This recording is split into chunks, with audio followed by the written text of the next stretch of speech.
The hills above Laramie Valley were on fire. Not the slow kind, the fast kind. The kind that moves with the wind at its back and does not negotiate. Below, in the yard of a ranch that did not belong to her, a woman in a gray dress stood in the smoke and gave orders. Not suggestions, orders. And every man in that yard, men who had spent the whole summer looking straight through her, obeyed without a syllable of argument. The fire was coming down the ridge in walls. She did not run. She turned her horse toward it. One of the men grabbed his torch. His hands were shaking. Hers were not. She said 4 words to him. He lit the grass. And somewhere in the burning dark, the man who owned every acre she stood on watched her do it and understood, too late and all at once, exactly who he had been looking at this whole time. The barn at Ridgeline Hall was strung with lanterns the night the fiddles came out, and every girl in Laramie Valley had worn her best dress to prove it. Josephine Whitfield wore pink muslin that caught the light like a held breath. Cecily wore cream trimmed in blue ribbon their stepmother had sent all the way to Cheyenne for. The Whitfield girls moved through the warm ring of lamplight like they belonged inside it, because they did, because that had always been the arrangement. Clara Whitfield stood by the grain bins where the light did not reach. She had come in the wagon with them. She had driven it, actually, because Edmund's hip had been bothering him since Tuesday and Harriet did not drive. She had lifted down the 3 pies. Ruth had spent all afternoon baking because someone had to carry them, and that someone was never going to be Josephine or Cecily. She had stabled the horses because the hired man who usually did it had gone home sick and there was nobody else. Then she had smoothed her gray dress down with her rough hands and walked into the barn and found the one place where nobody would be inconvenienced by her standing in it. 26 years of practice.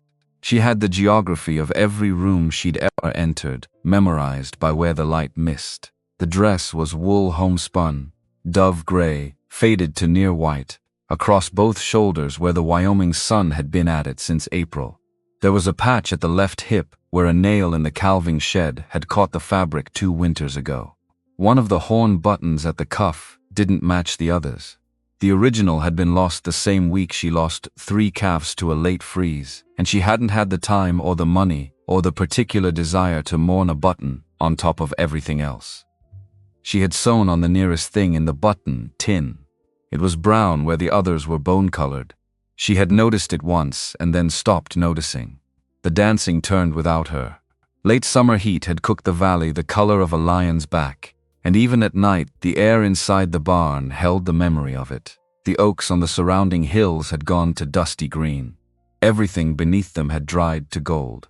There had been no real rain since the middle of June, and the men who gathered between reels spoke about it in the lowered voices men use when weather begins to feel like a warning rather than a fact. Clara knew every soul in that barn, had known most of them her whole life. Not one looked at her twice. Ruth Parson found her anyway, the way Ruth always found her, with the instinct of a woman who had spent 30 years making sure someone was looking. Ruth was the cook at Copper Creek, had been the cook there since before Clara's mother died, and she moved through a crowd the way a river moves through a meadow, wide and certain, and with no particular hurry. She pressed a tin cup of cold apple cider into Clara's hand and stood beside her and looked at the room the way Clara looked at it, measuring it honestly. You could dance, you know. Nobody's asked me, Ruth. That is not the same thing as you couldn't. The fiddles changed to a reel, and the floor became a blur of skirts and boot heels. Josephine laughed at something a dark-haired young man said, and the laugh carried across the barn like something thrown. Clara drank her cider. You've got your mother's way of standing straight, like a fence post that means it. Fence posts don't dance either. No. But you notice when one's gone. Ruth drank from her own cup. Half these boys will be sorry someday they never once thought to look past a hemline. The half that matters, anyway. Clara smiled at that, because Ruth meant it. And Ruth didn't say things she didn't mean. But she didn't believe it. She had stopped believing things like it a long time ago. She knew exactly what she was in this valley. She was the plain Whitfield girl, the one with Edmund's first wife's eyes, and Edmund's first wife's stubbornness, and none of Edmund's first wife's good fortune in dying before she could be properly replaced. She had gray-green eyes nobody wrote poems about, and sun-faded hair the color of dry wheat, and hands that had lost their softness so long ago she couldn't remember what softness in her own palms had felt like. She wasn't sorry about the hands. Soft hands had never once helped a downed cow at 2 in the morning. The commotion started near the open barn doors, and it was wrong. Not wrong in the way a dropped tray is wrong. Wrong the way the air goes wrong before a storm. A specific change in pressure that Clara's nervous system caught before her conscious mind finished forming the thought. She heard it first in the horses tied along the rail outside it, the way she always heard trouble. One of them had started screaming. She set her cider cup on the grain bin behind her without looking. She was out the barn doors before the men nearest them had finished turning around to identify the sound. In the yard, under the single lantern hung on the post, at the hitching rail, a big bay gelding had gotten a foreleg over its tie rope. Would you treat them with kindness? The rope had pulled tight and cruel above the fetlock in exactly as ropes do when a frightened animal has been working against them for a while. The horse threw itself backward against the post, eyes rolled to white. Every heave sawed the rope deeper. 2 men stood at a careful distance with their arms crossed discussing what ought to be done. Talking had never yet loosened a rope. Clara did not run at the horse. Running at a scared horse teaches it that you are one more thing in the world to be afraid of. She came in from the shoulder side, dropping her profile low, pitching her voice down below all the noise and all the screaming to a register that wasn't about words at all.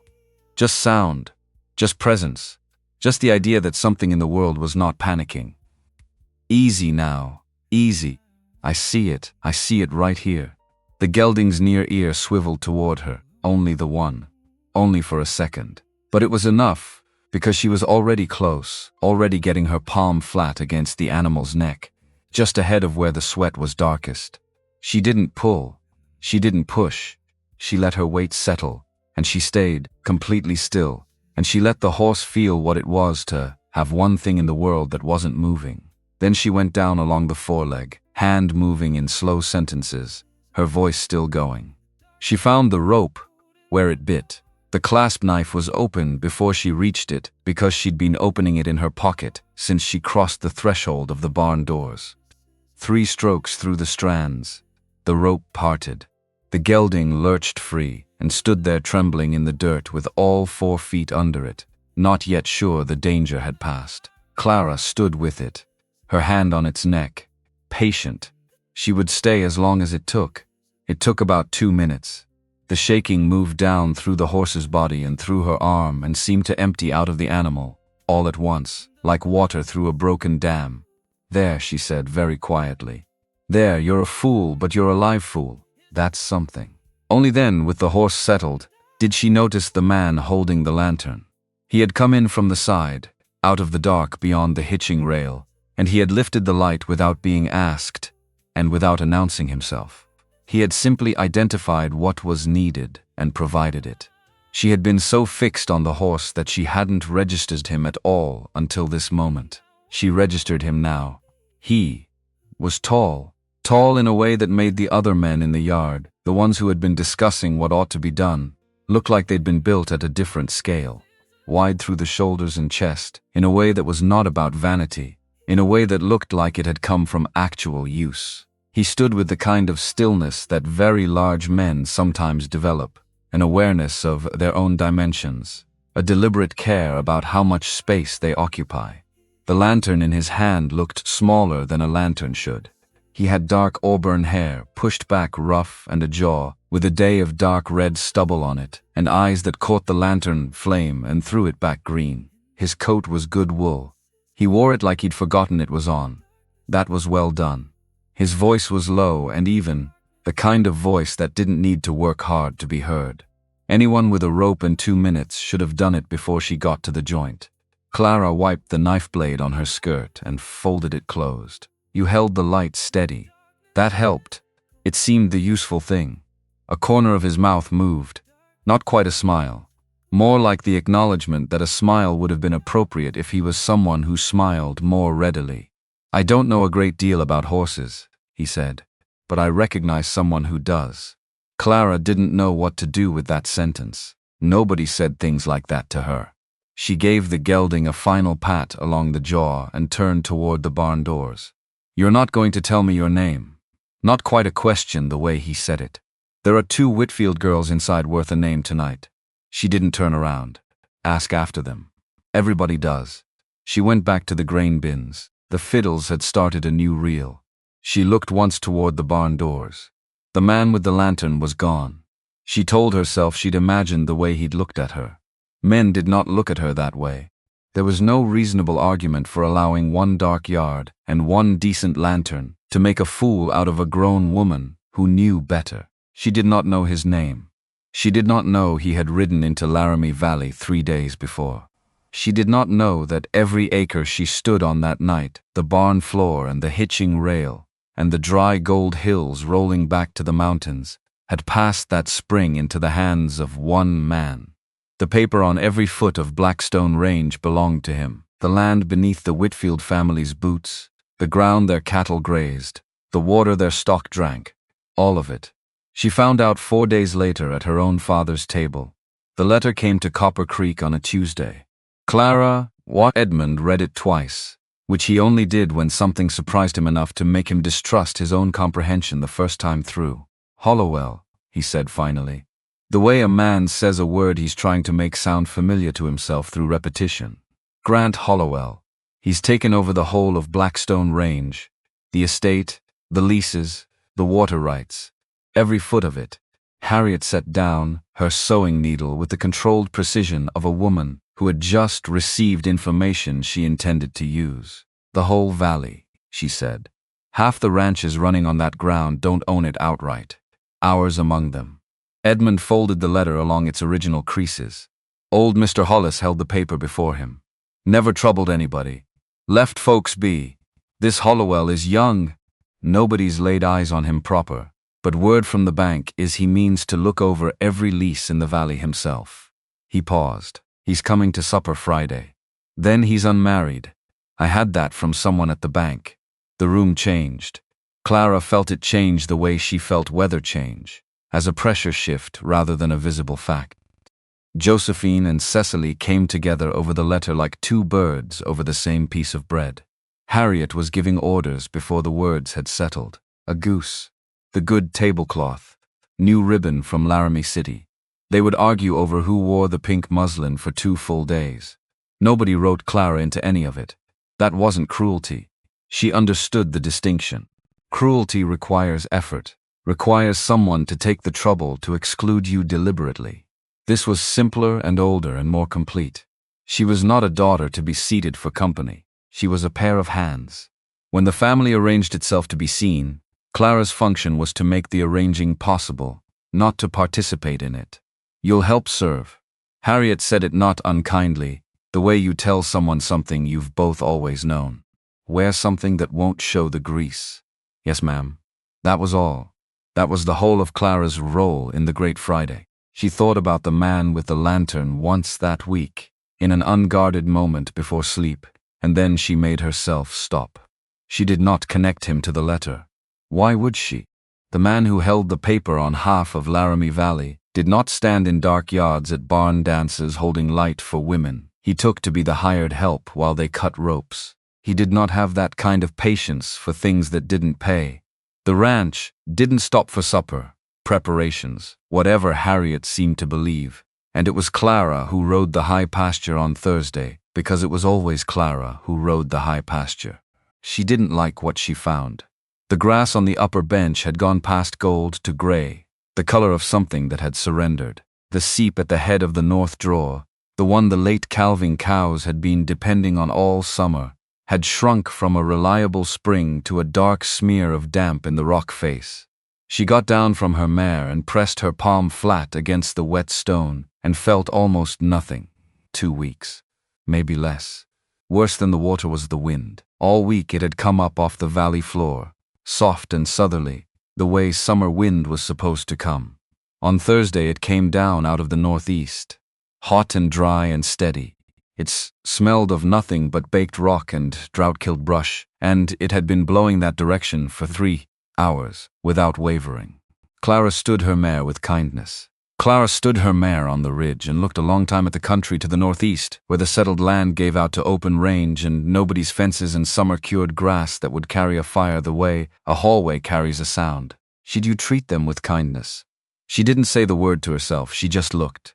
She just read the wind the way her mother had taught her, the same way her mother had taught her to read tracks and water signs, and the way a cow holds her ears when something's wrong. Would you treat them with kindness? With a cold stone sitting in the center of her chest that had nothing to do with the temperature of the day. She told Edmund about the seep at supper. She told him the late cows on the north bench needed to come down while there was still time to do it without a crisis. Edmund was watching Harriet hang the good tablecloth to air on the porch rail. After Friday, he said. The seep won't hold until after Friday. It'll hold 3 days, Clara. The wind's changed after Friday. He said it the way he said most things to her, mild and complete. The way a man sets down a cup he's done with. She did not fight him. Would you treat them with kindness? She had learned before she was old enough to articulate what she'd learned, that fighting Edmund was like putting her shoulder to a wagon with the brakes set. She could push until she bled, and the wagon would not move, and the only thing that changed was her. She went to her room and lay awake listening to the wind, working at the shingles on the kitchen roof, steady and dry. And she thought about the north bench, and the gray grass, and the wet smear in the rocks that used to be a spring. On Thursday afternoon, Harriet sent her into Laramie City for the ribbon. Somebody had to go, and it would not be someone whose hands were being kept soft for Friday. Clara hitched the buckboard herself and drove the 12 miles in the full afternoon heat, with dust rising gold behind the wheels. The road ran along the base of the eastern foothills, and the hills were the color of an old bruise, where the drought had taken the most and the wind had taken the rest. The general store was crowded. The storekeeper saw her come in and let her stand, which she was accustomed to. She waited by the nail bins while the man measured calico for a rancher's wife from up the valley. 2 women she had known since childhood stood nearby and talked a crust she occupied as though she were not in it. They were talking about the new owner of Blackstone Range, about him coming to supper at the Whitfield place on Friday. What a fine opportunity it was. Both the Whitfield girls so pretty, both of them turned out lovely. One of them said, "Well, pity about the plain one too." The other one agreed it spoiled the picture somewhat. They did not know Clara was standing 3 feet behind them, or they knew, and it made no material difference, which was closer to the truth of the thing. Clara looked at the nail bins and kept her face arranged the way she had learned to arrange it, which was to say she kept it exactly still and gave it nothing to show. She had stopped expecting the world to lower its voice for her when she was about 14. Expecting things that weren't coming was just a way to be freshly disappointed on a schedule.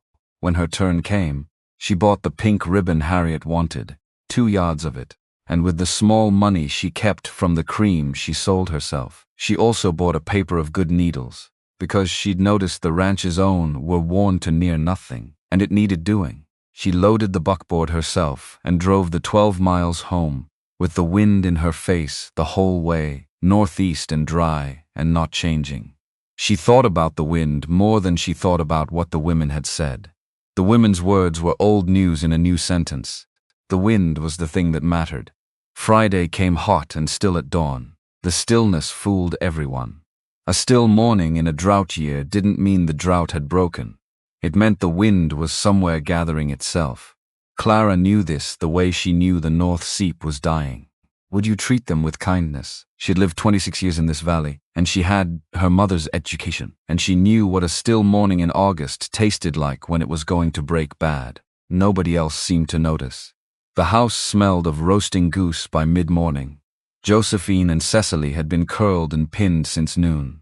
Harriet moved through the rooms touching things, straightening the tablecloth, repositioning the good candlesticks, and there was a martial quality to her movements. The general's walk, before a battle she considered already decided. Edmund put on his black coat and stood in the front room sweating, practicing being the kind of man who dines with the owner of the valley. Clara was in the kitchen from before light. She and Ruth had the whole supper between the two of them. She plucked and trussed and basted. She rolled the pastry for the tart and set the custards to cool in the spring house.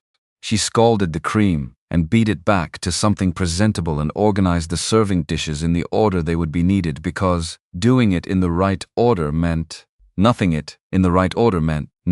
got cold and nothing got rushed and nothing embarrassed the family in front of the man who held the paper on their lives. Would you treat them with kindness?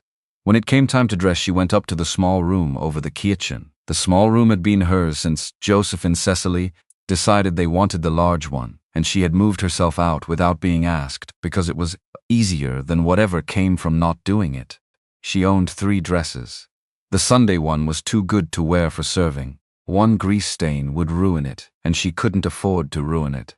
The middle one had a torn cuff she hadn't had time to mend all week, and Harriet would see the tear and be mortified by it in front of company. That left the third. The gray homespun with the faded shoulders and the mismatched button and the patch at the hip. It was the worst dress she owned. It was also the only sensible thing to wear for carrying gravy through a hot kitchen all evening. She put it on. She smoothed it down. Would you treat them with kindness? She looked at herself in the square of mirror on the wall, which was not large enough to show more than her face and collarbones, which was probably just as well. Ruth appeared in the doorway behind her. You look like yourself, Ruth said. Clara looked at the woman in the mirror and decided the kindest thing to do was not argue. I look like a woman about to carry a roast goose. That too. Would you treat them with kindness? Ruth came in and pinned the apron straight across the front of the gray dress with the matter-of-fact efficiency of someone who had been doing necessary things without ceremony for 30 years. Stay back by the sideboard. Fill from the left and don't let Harriet catch your eye, or she'll have you doing 3 things at once. The guest was due at 6. At 5, the dogs in the yard started up with the particular quality of bark that meant a single horse coming up the lane. Clara was at the sideboard, laying the last of the silver into its places, when she heard it. She looked once out the window. A single rider coming at an easy walk. A man who didn't need to arrive on time to prove anything to anybody. Tall in the saddle, a good coat worn like he'd forgotten it was there. Her hand stopped on the forks. He swung down in the yard while Edmund was still crossing the porch, hand already extended, voice already pitched up into its company register. Grant Hollowell took the offered hand and turned his head, and the low gold light of 6 o'clock fell across a jaw with a day of dark red stubble on it. His eyes caught the evening sun and threw it back green. The man from the barn. The man with the lantern. The man she had told to go inside and ask after the 2 Whitfield girls worth a name. Clara stood at the sideboard in her worst dress, with a fork in her hand, and understood everything at once and all the way down. The weight of every word she'd said to him in that dark yard landed on her simultaneously, which was the kind of efficiency that life reserved for its more pointed lessons. The owner of Blackstone Range had held a lantern steady in the dark so she could see the rope she was cutting. He had identified the useful thing and done it. He had asked her name and she had told him she wasn't worth one. She set the fork down very carefully so it wouldn't make a sound. He came in and let himself be introduced to pink muslin and cream muslin and Josephine's dimples and Cecily's laugh. He met Harriet's warmth, which was a precisely engineered warmth, and Edmund's haughtiness. Would you treat them with kindness? Which was the real thing but currently pointed in a direction that had more to do with the lease terms than with genuine welcome. He said the right things. He was clearly a man who could say the right things when it suited him, without much effort and without much investment in them. His eyes went around the room in the first 30 seconds the way a man counts cattle in a new pasture. Quick, methodical, not rude, just thorough. And they stopped on the gray figure by the sideboard. Clara watched the exact moment he recognized her. She was close enough to the lamplight to see his face, and far enough from it to feel unseen, which was her habitual position in any room, and she watched him arrive at the recognition and decide what to do with it. He did nothing. He let her be. Because she was carrying the serving dishes, and he was the guest, and there is a time and a place. The meal was a triumph by Harriet's standards. The goose was exactly right. Josephine told her 3 best stories, the ones she used when she wanted to seem interesting to men who might potentially be interested back. Cecily played the parlor organ after the custards were served and only hit 2 wrong notes, which was a personal best. Edmund talked about the old days in the valley, and about what a lease really was, but about what a lease would do gentlemen of mutual good standing, and about the fine intentions the Whitfield family had always had regarding the improvement schedule, just as soon as circumstances permitted. Grant Hollowell listened to all of it, with a courtesy so complete and so even that it fooled everyone at the table. Harriet, Edmund, Josephine, Cecily, not Clara. Clara, watching from the sideboard, could see that he wasn't fooled by a single syllable of it. He had the listening face of a man who is cataloging information rather than receiving hospitality. She filled from the left. She kept back. She did not catch Harriet's eye, and every time she came to his place at the table with the serving dish, he thanked her by name. "Thank you, Miss Whitfield." Not Clara. Not the Whitfield girl. "Miss Whitfield, the way you address someone whose presence in the room is not a matter of function, but of fact." Nobody at that table had called her Miss Whitfield in years. To Edmund, she was Ella. "The way you call a good dog by its name, affectionate and not particularly attentive to whether the dog is listening or has opinions about being called." To her stepsisters, she was barely a name at all, more a presence that handled inconvenient things. To this man who held the deed on the ground beneath the house, she was Miss Whitfield. He said it quietly. He said it 3 times across the length of the supper. The 3rd time, Harriet's needle-sharp eyes came up from her plate and fixed on Clara with an expression that was not warmth.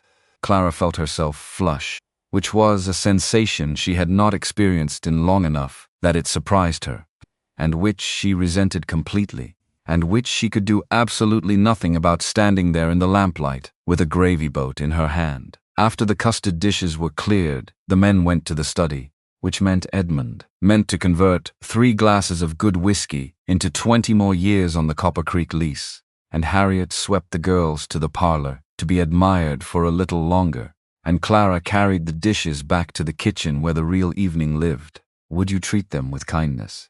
She was elbowed to the wrists in the wash water when the kitchen door swung open. Grant Hollowell should not have followed her into the kitchen. A guest did not follow the serving woman into the back of the house. Would you treat them with kindness? Ruth took one look at his face, the specific arrangement of purpose and apology that men wear when they've decided to do something socially irregular and have already committed to it, and found an urgent reason to be in the spring house. The door closed behind her. Clara kept her face turned to the wash water.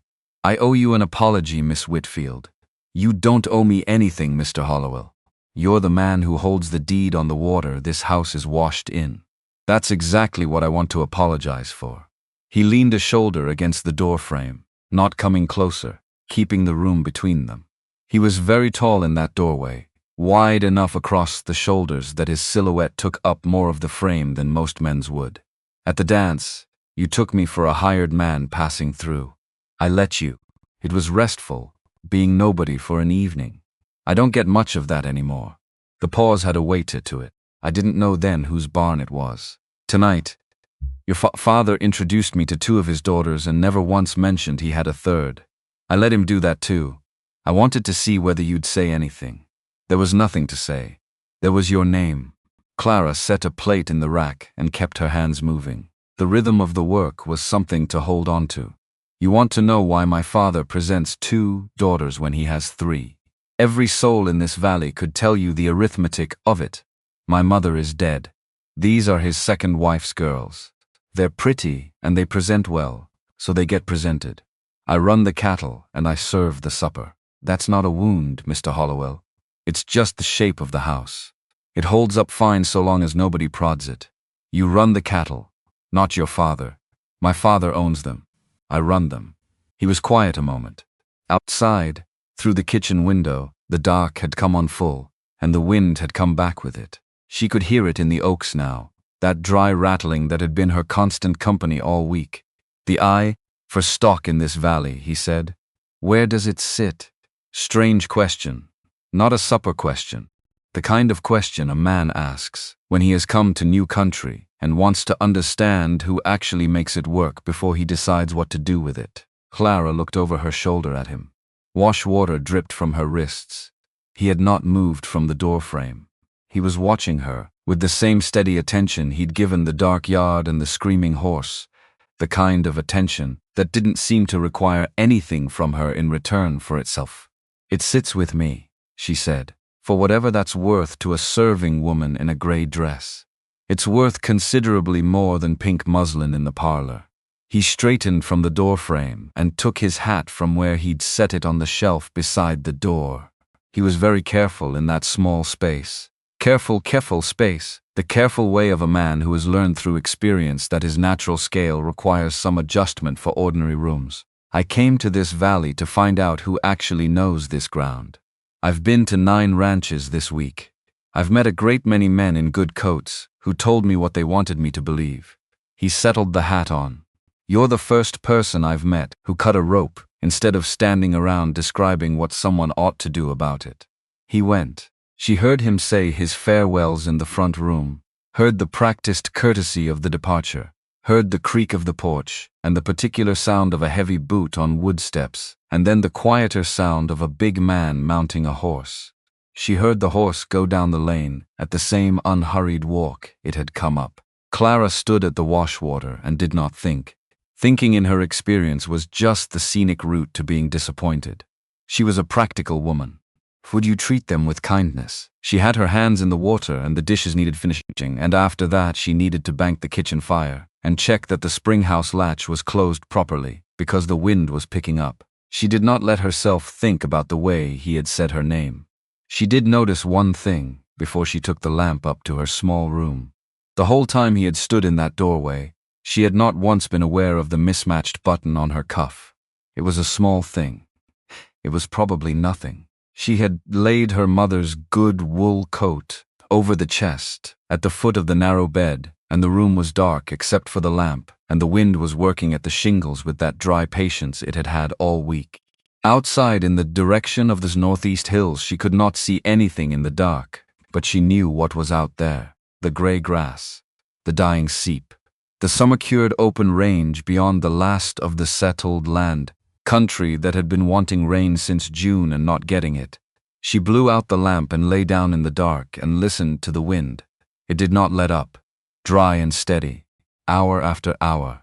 Like something patient practicing for a task it had been given plenty of time to complete. She did not sleep for a long while, and in the morning she rode the high pasture again because the ranch did not take Fridays off for supper parties, no matter what Harriet had to say about it, and the seep was worse.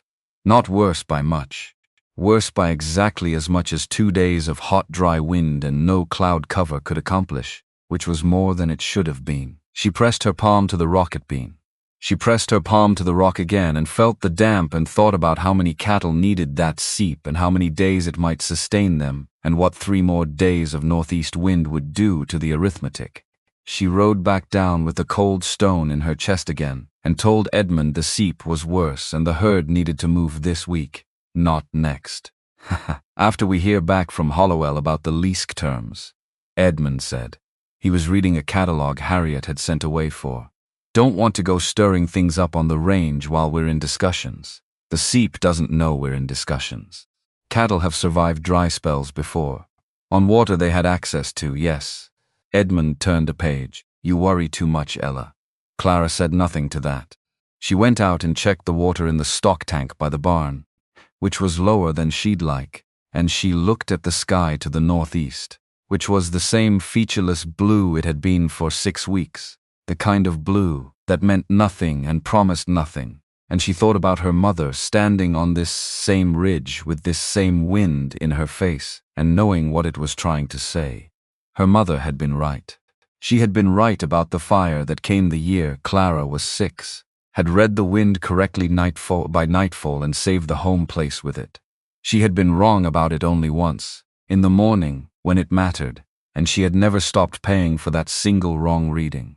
Clara was not going to be wrong about this one.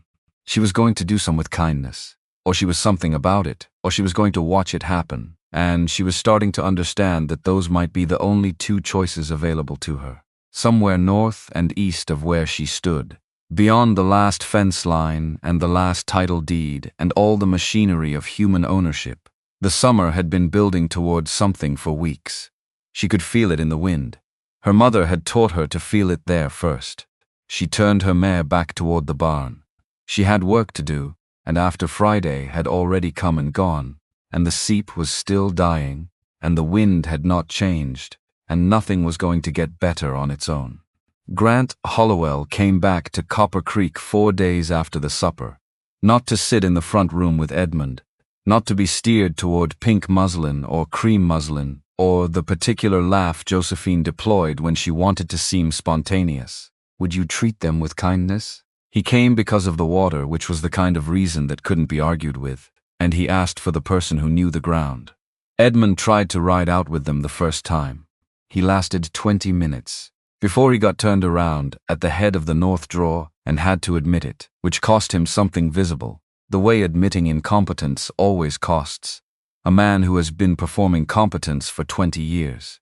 Grant thanked him for his time with complete courtesy and suggested that perhaps Miss Whitfield might spare an hour. After that, Edmund stopped offering. Clara understood what it cost him. She was sorry for it in the way she was sorry for most things connected to her father, which was to say she was sorry and she wasn't going to lie about the facts to soften the sorry. So she rode. The gray dress with the mismatched button, her mother's old mule-ear boots that came up to mid-calf and had been resoled twice. Would you them with kindness? The wide-brimmed hat with the sweat-stained band that she'd owned so long she'd stopped seeing it as a hat and started thinking of it as a piece of her face. Her clasp knife on her belt and her rope on her saddle, because she didn't go into the high country without either. Grant Hollowell rode beside her on a big dark horse that suited his scale in a way that most horses didn't quite manage. He wore canvas trousers and a flannel shirt with the sleeves rolled to the forearm, and his Stetson pulled low against the morning glare. No coat. The coat appeared to be reserved for occasions that required remembering it. He asked questions the way a man asks questions when he actually intends to use the answers. Specific. Patient. He didn't interrupt. Would you treat them with kindness? He didn't finish her sentences with the wrong endings the way men sometimes did when they'd already decided what they thought and were only nominally listening. She showed him the true springs, the ones that ran cold even in August, fed from deep enough that a dry summer couldn't reach the source. She showed him the false ones, the seeps that looked reliable and weren't, that filled in spring and vanished by July, and had tricked every newcomer to this valley at least once, because they looked like the same thing as the real ones, and they absolutely were not. How do you tell them apart? He asked.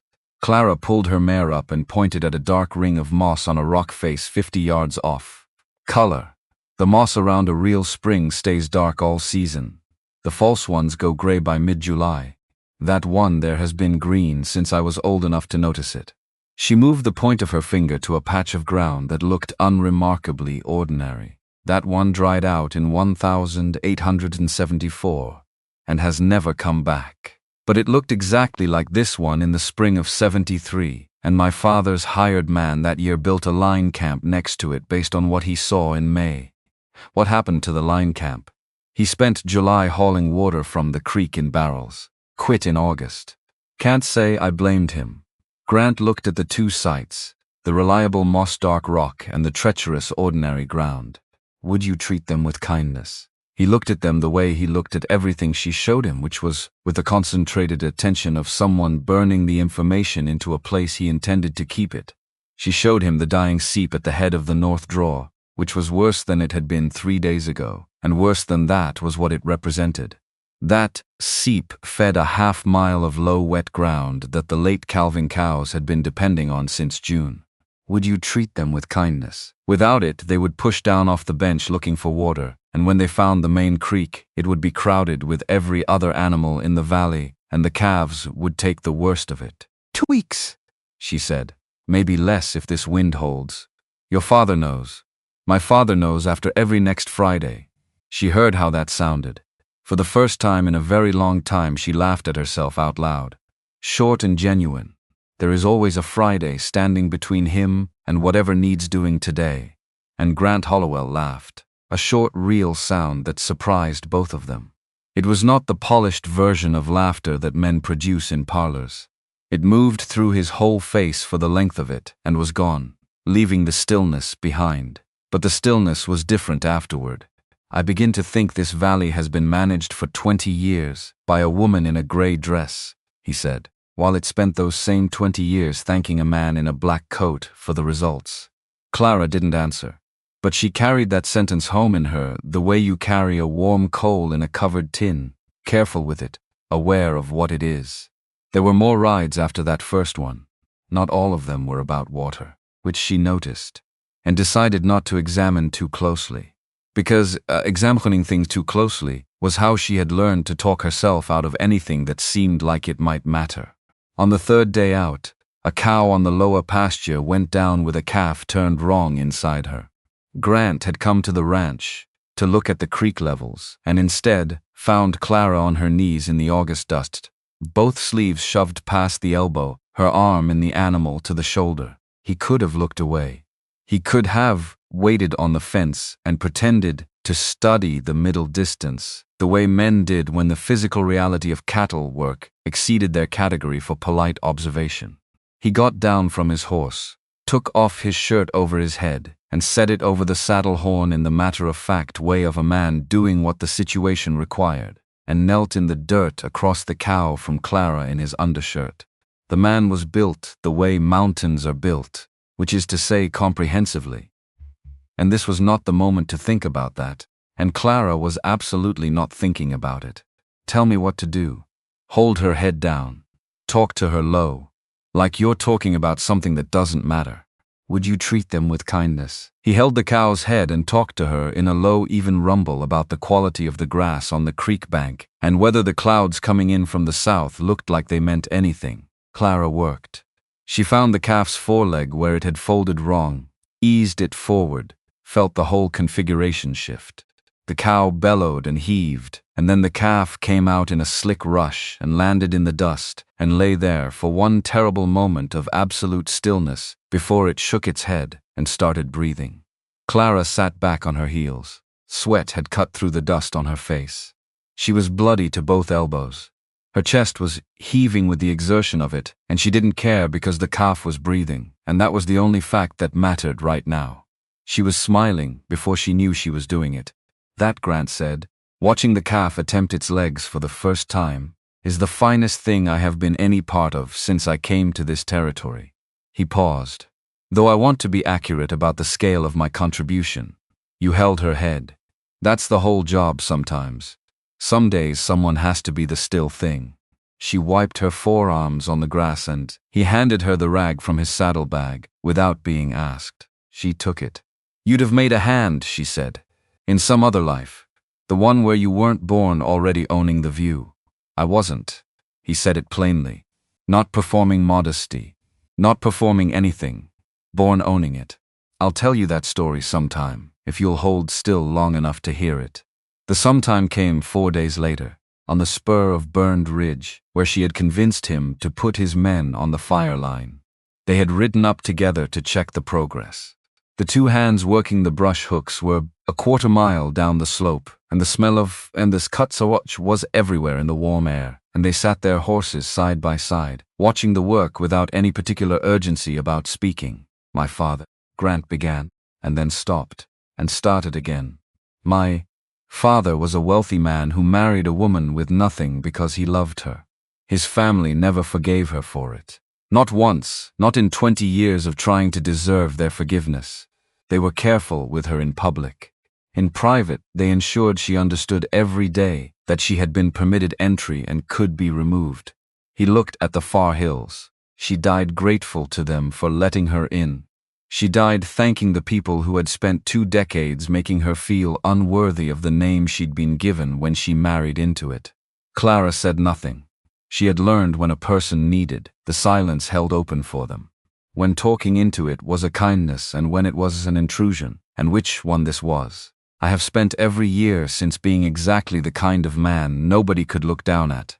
The estate, the ground, the water rights. Would you treat them with kindness? Everything that translates into a standing that people like my father's family cannot remove, because it's on paper and recorded and witnessed and real. He turned his eyes toward her, and the thing that was moving in them was not the careful, neutral composure she had come to expect from him. Then I came to this valley. The first thing I saw was a woman cutting a rope in a dark yard, while every other person in that yard stood around describing the problem. And I thought, there she is. There is the one they've all decided not to see, and I could not look away from that. I have not been able to look away from it since. Clara's throat had closed down to approximately nothing. That's not a name I have, she managed. No, I don't have it yet either. He looked back down at the men on the fire line. Something had settled in him, the way a room settles after you've finally said the thing that needed saying. I'm not asking you for anything today. I only wanted you to stop spending energy on the question of whether you're being used. You're not. You're the most real thing I've found in this entire valley. A pause. The dress has nothing to do with it, except that I'd recognize you across any crowded room by it now and count myself lucky for the recognition. She lifted her hand toward the men below to show she'd heard them call up that the line was through to rock, because her voice would have done something embarrassing if she'd tried to use it at that particular moment. This was the part she hadn't planned for, the being seen part. Would you treat them with kindness? She had built a very complete and functional life around not being seen, and it turned out that the architecture of that life was load-bearing in ways she hadn't fully understood until something started testing the walls. The town had opinions. Naturally, Laramie City always had opinions. It ran on opinions the way the creek ran on snowmelt, endlessly and with complete indifference to what the opinions did to the country they ran through. At Hendricks's general store on a Wednesday, picking up the salt blocks Edmund had finally ordered for the stock tanks, Clara heard two women she'd known since girlhood discussing the situation from the other side of a display of calico bolts. Not quietly. They were not attempting quiet. Possibly they knew she was there. Possibly it made no difference. The new owner of Blackstone Range was riding out alone with the plain Whitfield girl 3 and 4 mornings a week. Not with the pretty ones. The plain one. The one in the gray dress. There were theories. The most treat them with kindness was that he was using her knowledge of the range to assess the water situation before he revised all the lease terms upward, which was what people like him did. Everyone knew it. A man that size coming in from outside with that much paper behind him was not spending time with the serving woman for any reason that ended well for the serving woman. Clara studied the display of ribbon spools with complete focus. She had a face she used for this. She had been practicing it since she was about 11. The less generous theories she did not listen to all the way through. Would you treat them with kindness? She paid for the salt blocks and loaded them herself onto box, which was harder than it looked with 40-pound blockings and a wagon bed that came to mid-chest, and she drove home with the wind northeast again, and the dust rising behind the wheels in the flat gold afternoon light. Harriet brought it to the supper table that night. She set it down like a serving dish, carefully in the center of the cloth. People are talking. Her eyes were on Clara, not on Edmund. On Clara. They are saying things about this family. A grown woman riding out alone with a man. No companion. In that dress. In front of the whole valley. It reflects on Josephine and Cecily. Who will make a serious offer for a decent girl when her sister has a reputation for being bold? He asks for me by name. Clara kept her voice at the same level she always kept it, which was even and quiet and gave nothing extra away. He holds the paper on this ranch. When he asks the Whitfield family to send someone who knows the water and the family sends me, that is not boldness. That's answering when you're called. She looked at Harriet directly. You cannot send me and then be ashamed I went. That is not a position that holds together. It was the most she'd said at that table in 2 years, possibly 3. Harriet's mouth went thin and precise. Edmund looked between them with the expression of a man caught between two weather systems, wanting only for the air to clear. He did what he always did. He reached for the piece that was within arm's reach. Maybe you shouldn't go anymore, Clara. Let one of the hands guide him.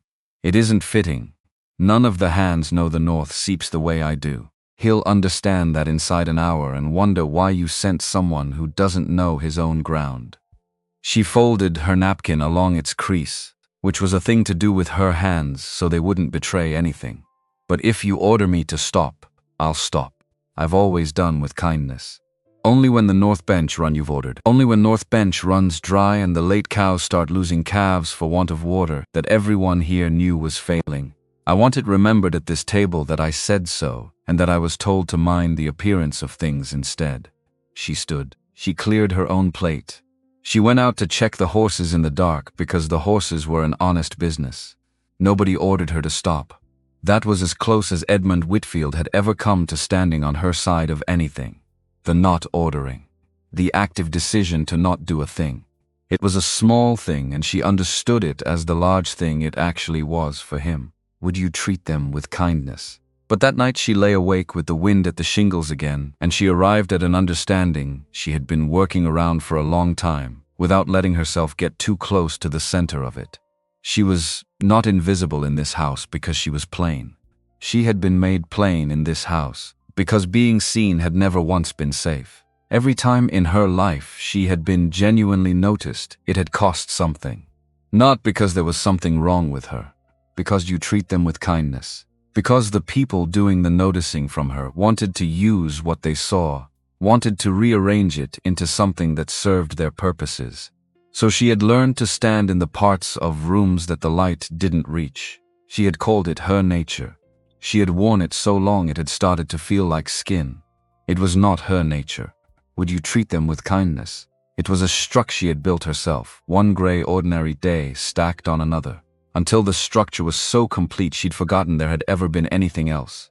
Would you treat them with kindness? She lay there in the dark and thought about a man built like something permanent who had stood in its doorway and been careful about how much of it he filled, and had said the truest thing anyone had said to her in years. And she thought about the fact that being seen by him frightened her, more than the dying seep and the northeast wind put together, which was information.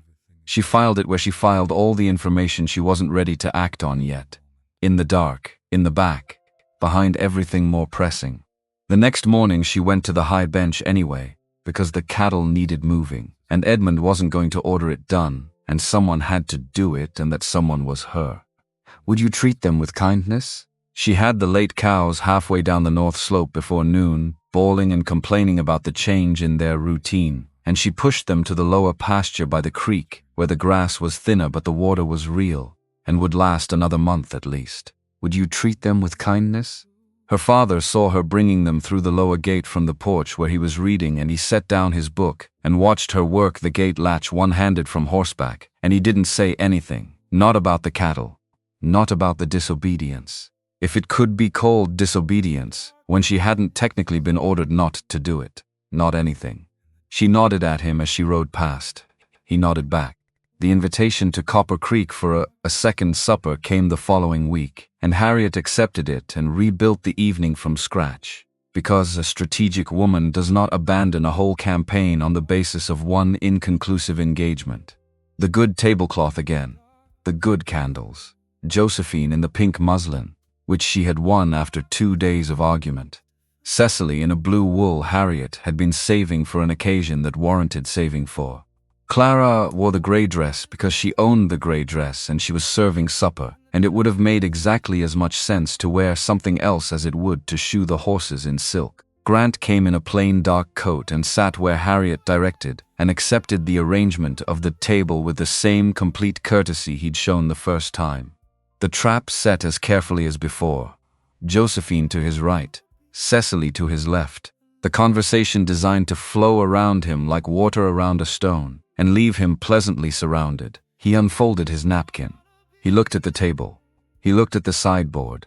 He set the napkin back down. Mr. Whitfield? Pleasant. Unhurried. The voice of a man raising a point at a committee meeting. You've laid a place short. I believe your eldest daughter is standing. The table went entirely still. Edmund's face worked through several expressions in rapid sequence. Clara helps serve. She's used to the house that way. She doesn't mind it. I mind it. He said it simply. Not with heat. Not with judgment. With the flat certainty of a man stating the temperature of a room. and somehow that simplicity was worse for Harriet than any amount of anger would have been. Because anger you can argue with, anger has edges you can push against, but simple and flat and certain has no edges at all. I have ridden this valley for 10 days, sir. In that time, your eldest daughter has shown me more about my own ground than every other person in the county combined. She will not stand in a corner with the gravy while I eat a supper she cooked. He set his hands flat on either side of his plate. Set her a place, or I will give her mine and take my plate to the sideboard. I am entirely easy either way. Nobody at that table had ever heard the man who held the deed on the land beneath the house state plainly what did and did not sit right with him. Edmund stood so fast his chair scraped. Harriet's smile was a painted thing fixed to the wall of her face. Josephine stared. Cecily stared. A place was laid. Clara sat down at her father's table for the first time in more years than she could count with any accuracy. She sat in her worst dress with her rough hands folded in her lap, and she honestly did not know where to direct her eyes. "You didn't have to do that," she told him low, under the sound of Josephine starting up too brightly about the weather over the mountains. "I know I didn't." Just as low. "That's rather the whole point of doing it. Eat your supper, Miss Whitfield. You cooked the best parts of it. You might as well taste them warm." She tasted them warm. It was a strange experience, sitting in a room she usually moved through rather than occupied, at a table she usually served rather than sat at. The food tasted the same. The room looked different from a seated position. Would you treat them with kindness? Both of these things were so obvious they shouldn't have mattered, and both of them mattered more than she could account for. Harriet did not make a scene. Harriet was too accomplished for scenes. She recalibrated.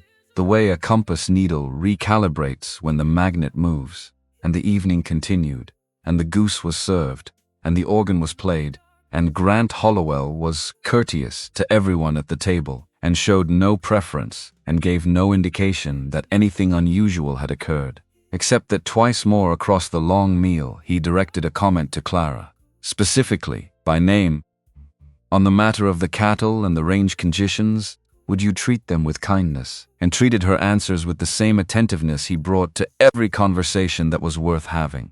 Harriet's eyes never stopped moving. Douglas Hollowell arrived in a black buggy on a Wednesday morning, 3 days after the second supper, with a leather document case on the seat beside him. He was a narrow man who wore his family's coloring in a dimmer register, the auburn hair a shade less vivid, the green eyes a shade less clear.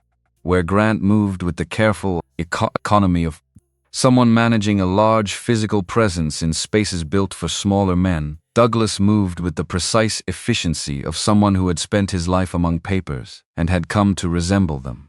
He came to Copper Creek at 10 in the morning and laid his documents on the Whitfield table and was courteous in the specific way of a door that is closed and latched.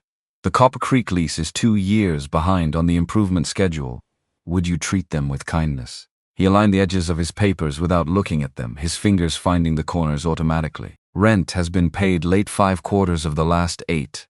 Under the terms recorded when the original holder signed and my cousin now holds, Blackstone Range may reclaim this ground on 90 days' notice. He looked up. "I am not here to threaten you, Mr. Whitfield. I am here to be honest with you. This is not a lease the estate can carry into a difficult year on the basis of prior relationship. I have 3 written offers for this ground from men who can meet the schedule." Edmund had gone the color of old tallow. Harriet's face had performed its own calculations with the speed of someone who had been doing that specific arithmetic their whole life and arrived at a number she did not like. Josephine was crying into her handkerchief, prettily, as though she had rehearsed it. Cecily stood frozen at the doorway to the hall, with her hand pressed to the front of her blue wool dress. Clara stood at the sideboard, and she was not afraid. That was the thing that surprised her most. She had expected fear. She had the material for it, all the right ingredients assembled in front of her, the lease and the 90 days, and the 3 men with cash money, waiting to take the ground her family's boots stood on. The fear should have been immediate and complete. Instead, she was the clearest she had been in months, maybe years, Mr. Hollowell. Not Edmund's Douglas Hollowell, Grant's Douglas Hollowell. the family name that belonged to both of them. Douglas looked up from his papers with the mild courtesy he would have extended dent to any piece of furniture that had unexpectedly requested his attention. "Have you read the file on this ranch?" "I have read it thoroughly, miss." "Have you ridden the ground?" "The ground is described in the survey." "The survey doesn't tell you the North Seep is dying. It doesn't tell you I've already moved the late cows off the North Bench, because that water was failing, before anyone told me to, and before it became a crisis." She came away from the sideboard. Not fast, not aggressive, simply away from the wall she had been standing against, and into the room she had a right to stand in. "It doesn't tell you there's a fresh fire line cut along the old burn scar on the North Ridge because I asked for it, and your cousin paid for it. The survey doesn't tell you that Copper Creek came through the last dry year with a larger calf crop than any other lease on Blackstone Range. That number is in your file. The reason for it isn't." Douglas was watching her with an attention that was new, not warm. Nothing about Douglas Hollowell suggested warmth was in his range, but the attention had changed quality, the way water changes quality when it goes from moving to still. "The reason for it," she continued, "is that someone on this ranch knows cattle. You want to relet this ground to a man with money. Fine. Cash will buy you someone who has never seen this valley burn. I have seen it burn. I know which draw the fire comes from, and where the water doesn't fail, and which ravine the herd runs to when they're frightened and the smoke is thick. That knowledge is not in your survey. But it is the only thing worth $1 to you the day the wind doesn't change the direction you're expecting." Douglas studied her for a long moment. Something shifted behind the flat green eyes. The cold interest of a man who has just realized that an object he'd catalogued as a chair is actually a person.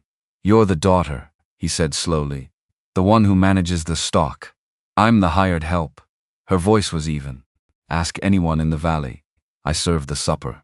And that was the moment the ranch hand came pounding up the lane on a horse that had been ridden very hard and very fast, yelling that the ridge above Blackstone was on fire, and the wind was driving it straight down the valley toward the calving ground. The sound of it hit the room before the words resolved into meaning. Clara did not panic, not because she wasn't afraid. She was afraid. The fear was large, and it was real, and it was the exact shape she had been expecting it to be, which meant it had also been prepared for. She looked at the room. She saw every face in it. Edmund white and still. Harriet calculating. Josephine clutching her handkerchief with both hands. Cecily turned toward the window. Douglas with his papers. Ruth in the kitchen doorway, hands flower white, already looking at Clara. Not waiting for Edmund. Not waiting for Harriet. Waiting for her. Cecily. Her voice had a quality it did not usually have. Not loud, but with a density to it, the way cast iron has a different density than hollow metal, though neither announces it. "Ride to Laramie City. Ride to the church and ring the bell, and don't stop until your arms give out. Tell them the fire line on the North Ridge is already cut. We fight it there." She was pulling the good tablecloth off the table as she spoke, bundling it, because wet cloth beat out flame as well as anything, and the tablecloth was right here. "Josephine, fill every tub and barrel in the yard. Then wet down the roof shingles, start at the peak and work down." Josephine stared now. Josephine went. "Ruth, load the wagon with water barrels and every wet blanket you can put your hands on. Hitch it yourself if you have to." Ruth was already gone. "Father." She stopped for a single beat. She looked at Edmund Whitfield, her father, the man who had owned this ranch and everything in it for 25 years. She gave him the task he could do and could do well, because it required no knowledge of water or fire or cattle, only the ability to move fast and open gates. Open every pen and pasture gate on the low ground. Every animal loose. A locked animal in a grass fire is a dead animal. "Go now." Edmund went. He went fast. He went without a word, without a look back, without a syllable of the mild finality with which he had been telling her what would happen after various Fridays for most of her adult life. She was already at the door when Douglas Hollowell said, "What do you need?" She turned and looked at him. The man with the leather document case and the 90-day notice. looking at her with his cool professional eyes waiting for instructions. "Can you drive a wagon?" "Yes." "Then help Ruth." She went out to the yard and saddled her mare in less time than she had ever saddled anything, because you treat them with kindness. She'd been preparing for this in some part of her brain for 2 weeks, and her hands knew what to do before the rest of her had finished deciding to do it. The smoke was already visible from the yard, a brown column rising on the ridge to the northeast, leaning south with the wind behind it, leaning toward everything she had spent her life building and maintaining and running without credit, and she was not going to let it take any of it without a fight. She was up and pointed north before she heard the hoofbeats coming down from that direction. Grant Hollowell came out of the brown haze at a hard gallop, his big horse throwing clods from the dry ground, and he pulled up in the yard with his face dark with smoke and his eyes green and urgent in the middle of all that dark. No coat.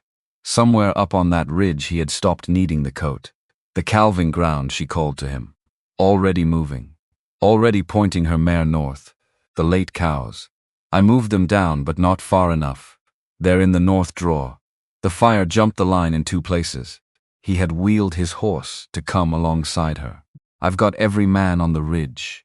It isn't holding. Then we don't hold the ridge. She could see the whole shape of it now, the way she had seen it in the dark during all those sleepless nights. The whole logic of it, where the fire wanted to go, and what you had to do to take the choice away from it. We give it the ridge. We open the north draw at the bottom and run the herd out the low end toward the wet ground by the creek. Then we burn the flat in front of the calving ground. When the big fire gets there, there's nothing left for it to eat. He looked at her. Something in the look was not a question, exactly. More like a confirmation of something he had already decided. We lose the ridge. We lose the ridge to save the calving ground and the house. The ridge is grass and brush. The calving ground is this year's crop and next year's. Show me, stay behind me. She was already moving north. I know this ground in the dark. You don't. I'll follow you anywhere, Miss Whitfield. And even then, even in the smoke, even with the ridge burning and the wind driving it south, there was a quality to those words that was not entirely about the fire. In whatever you're wearing. She laughed. One short real sound in the middle of all that smoke and urgency. The laughing was the most courageous thing she did that whole day, though she wouldn't know that for a long time. Then she rode north into the smoke, and he came behind her, and the valley burned around them, and she ran the cattle and set the fire, and saved every head in that draw without raising a rope or firing a shot. 12 men on Blackstone ground watched her do it and would be talking about it at the shearing and the market and the feed store for the next 10 years. She did it with her voice and mass and her mare and the knowledge her mother had left her, the only inheritance she'd ever actually received, and it was enough. It was more than enough. It turned out it had always been exactly enough. She just hadn't had the occasion to prove it until now. They ran the herd first, because the herd was the most immediate problem, and Clara had learned young that you addressed problems in the order they could kill you. The late cows were bunched at the lower end of the north draw, 40 head pressed together in the kind of panicked mass that cattle form when smoke has been in the air long enough to reach the part of their brain that knows what smoke means. A bunched herd in a narrow draw is a disaster in waiting. They would run when they broke, and if they broke in the wrong direction, they would run into the smoke and into each other and into the rock walls of the draw, and she would lose calves and cows both, and possibly her mare. She came at them from the shoulder side. Always the shoulder side. Low and steady, and with her voice going ahead of her body like something sent in advance. Warm and shapeless and not about words at all. The lead cow, a big red roan with a torn ear Clara had been watching since the spring, turned that ear toward the sound. That was all she needed. One animal listening. One animal willing to consider that there might be a direction the smoke wasn't coming from. Clara left the low end of the draw open and she made it the easy way. She didn't push from behind. She didn't crowd. She simply removed herself from the north end and put herself at the east wall and waited. And the lead cow chose the open end because cattle, when given a genuine choice between fear and safety, will choose safety if you let them see it clearly enough.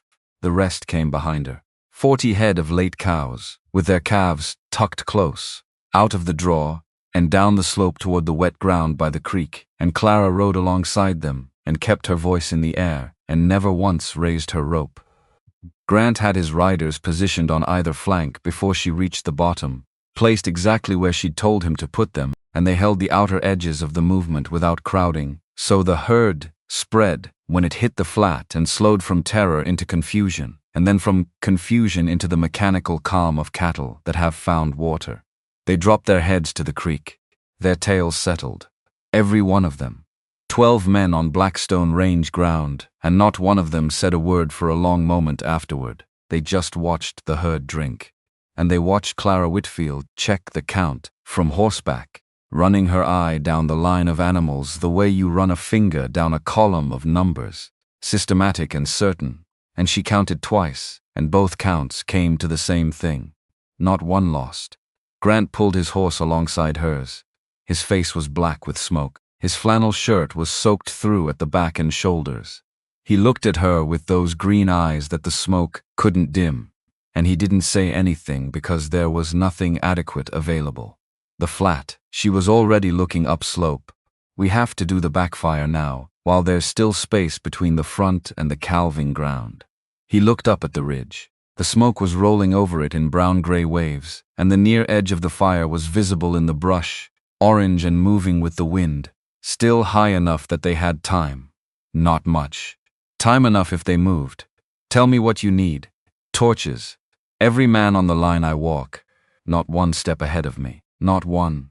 She gathered her reins. The wind will carry the small fire up the slope to meet the big one. When they meet, they starve each other.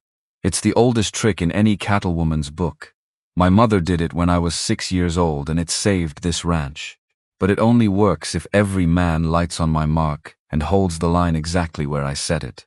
Grant looked at the orange edge on the ridge. The calculation was visible in his face. What it meant to deliberately set a fire when a larger fire was already coming. What it meant to trust that the physics of it worked the way she said it worked. What it meant to stake 12 men and a calving ground and everything downstream of it on the word of a woman in a gray dress who had not yet been wrong about a single thing she'd told him. He reached for the torch one of his hands was holding out. She put her hand over his on it before he took it. Light it from mine. She struck her flint and lit the oil-soaked end of her own torch and held it toward him. We start from the same fire. He took the lit torch from her hand without letting go of hers for one beat longer than the transfer required. On your mark, he said. Every man, every step. She walked the line. She walked it at the pace she needed, which was not fast, which was deliberate. Would you treat them with kindness? Which was the pace of someone who understood that haste in a backfire is how you burn the thing you're trying to save. Would you treat them with kindness? She set the men at intervals she calculated by looking at the grass height and the wind direction and the slope angle and something older than any of those things. Would you treat them with kindness? The accumulated knowledge of every fire summer she had lived through in this valley and everything her mother had pressed into her before she died. She called the mark. They lit. The small fire ran up the slope through the dried grass exactly as she said it would, because the physics of it were not a theory. They were a fact, and the fact did not care whether the people watching believed in it. The big fire came down the ridge on the wind, and the two fronts ran toward each other in the darkened sky like something that had been arranged, like something that had always been going to happen.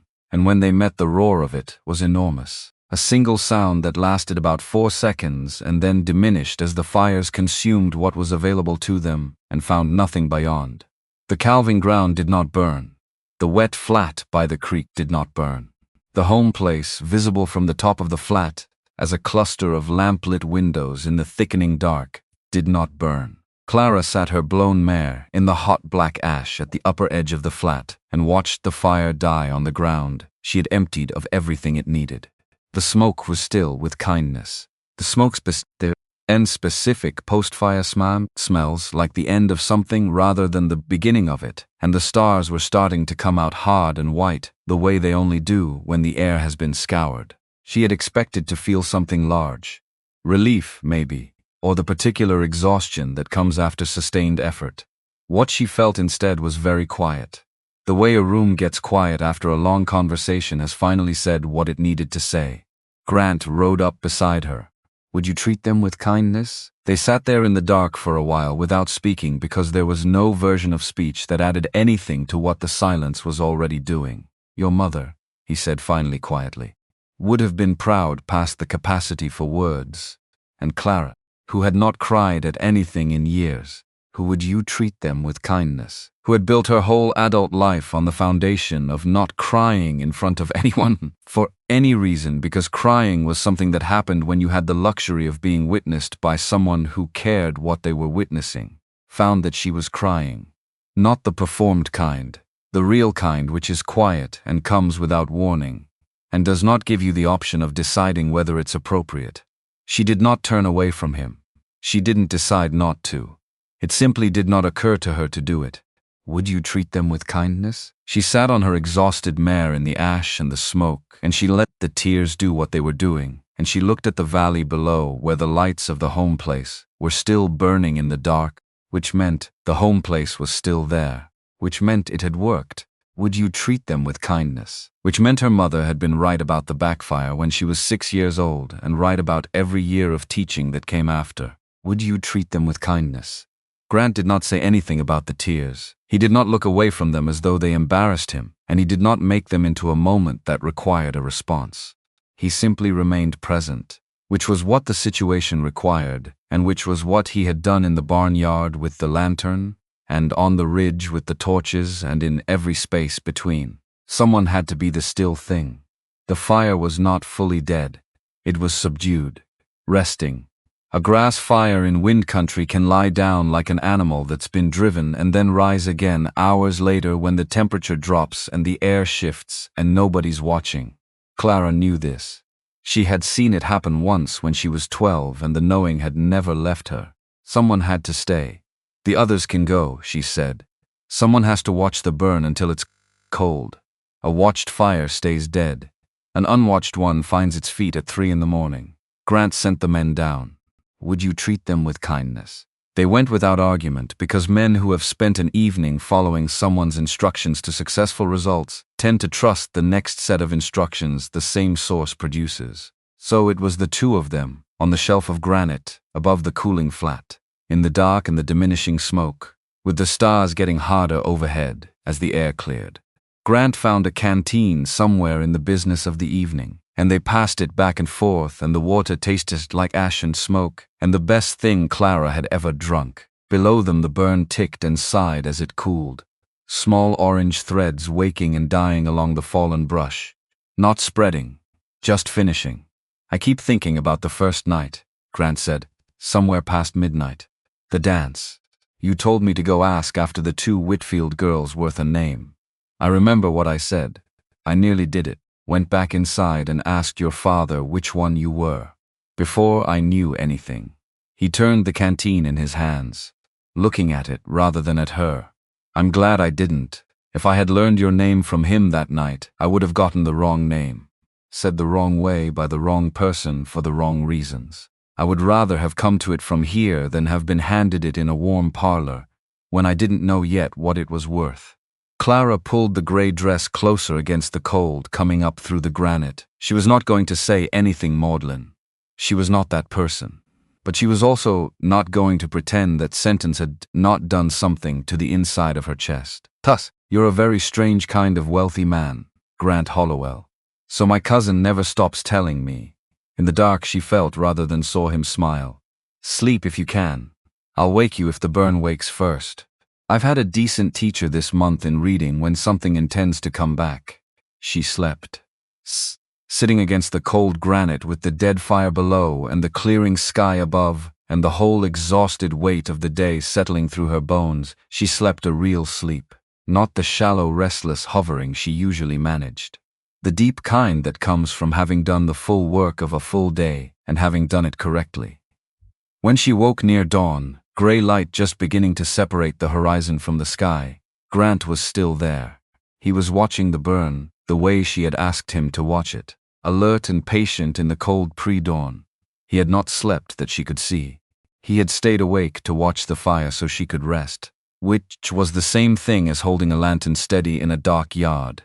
And she was only now understanding that this was the way he expressed the things he did not yet have names for. The burn was cold. She could tell from the quality of the silence over it. A live fire has a sound even when it looks dead. This one was quiet all the way down. They went back to the ranch. Grant came to Copper Creek at 9 in the morning, washed, changed into a clean flannel shirt and his canvas trousers and his Stetson. He had the look of a man who had slept, though Clara suspected it was a shorter sleep than hers. He came in through the front door and asked Edmund Whitfield for the use of the front room, and Edmund gave it without hesitation, which was interesting, which was evidence of something Clara filed carefully. He sent word to Douglas. Douglas arrived within the half hour with his leather document case and his careful eyes and his professional composure, and he sat in the front room of Copper Creek in his good wool vest and his string tie, and looked at his cousin across the low table. The whole Whitfield family was there. Edmund, still wearing the expression of a man who hasn't decided yet what the last 18 hours mean. Harriet, who had decided exactly what they meant and was in the process of recalculating. Josephine had been crying and had the face to prove it. Cecily stood near the hall door in her blue wool dress, which had smoke damage on the left sleeve from where she'd gotten too close to the yard barrels the night before. Ruth was in the kitchen doorway. Clara stood beside the kitchen door, not at the sideboard, not holding anything, just standing in the room as a person who belonged in it, which was a position she was still learning how to hold without feeling like she was trespassing. Grant did not make a speech. Douglas, tear up the notice on Copper Creek. Douglas's flat eyes did not change in their expression. The lease is 2 years behind on the improvement schedule. The rent record shows 5 late quarters in the last 8.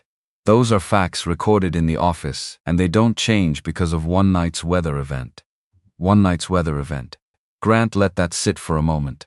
You want to show me a leaseholder on Blackstone Range who brought 40 head of late cattle through a ridge fire without losing a calf. I'll wait while you look.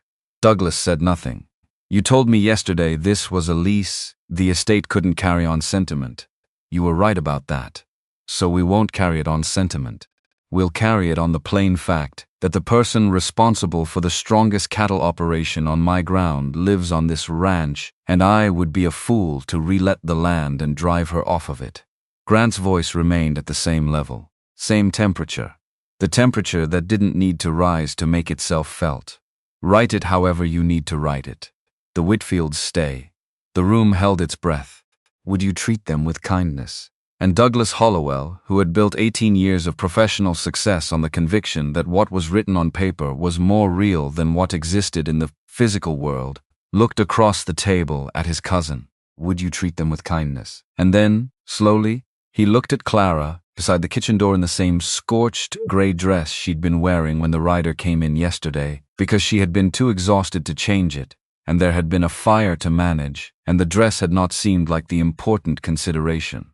And something happened to his face. It was not a large thing. Douglas Hollowell's face was not built for large expressions. But it changed. The precision of it cracked, just fractionally, just enough to show what was underneath the professional arrangement. And what was underneath was not cruelty. It was fear. The specific fear. The specific fear of a man who has just understood that the framework he has used to organize his entire understanding of the world is wrong, and has been wrong. And the wrongness, that's not a minor error in a column of figures, but a foundational miscalculation that runs all the way down. If the land mattered more than the paper, then he had spent 18 years reading the wrong thing. Would you treat them with kindness? And if he had spent 18 years reading the wrong thing, then everything he had built from those readings was built on a misreading. And if that was true, then the people he had assessed and dismissed and moved around like objects on a ledger sheet were people he had failed to see, which meant he had spent 18 years not seeing anyone at all. Clara watched him arrive at this, and watched him sit inside it, and she did not look away from his face while he did it, because she had spent her whole life having people look away from her face at the inconvenient moments, and she was not going to do that to someone else no matter what they had done with their 90-day notice. I have been doing this work for 18 years. His voice was not fully steady. Just that once. Just in that room. 18 years I have read the paper and never once thought to read the ground. You are telling me the paper was the smaller thing the entire time. I am telling you it took me riding to the end of the earth to learn it. Grant said it quietly. The way you say a hard thing to someone you grew up alongside. The paper is not nothing. But it never once pulled a calf in the dark or read a wind right or stayed up all night to make sure a backfire held. You still have time, Douglas. Douglas gathered his papers. The edges were not quite as precisely aligned as they'd been when he laid them out. His hands were doing something they were not accustomed to doing, which was being uncertain. He stood. He picked up the leather case.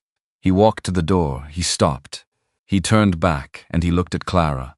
He made himself do it, which was the hardest thing a man of his construction could do, and he looked at her directly, which was to say, he looked at her as a person who had been present in every room he'd occupied in the last 2 days, and to whom he had spoken exactly as he would have spoken to a sideboard. Miss Whitfield.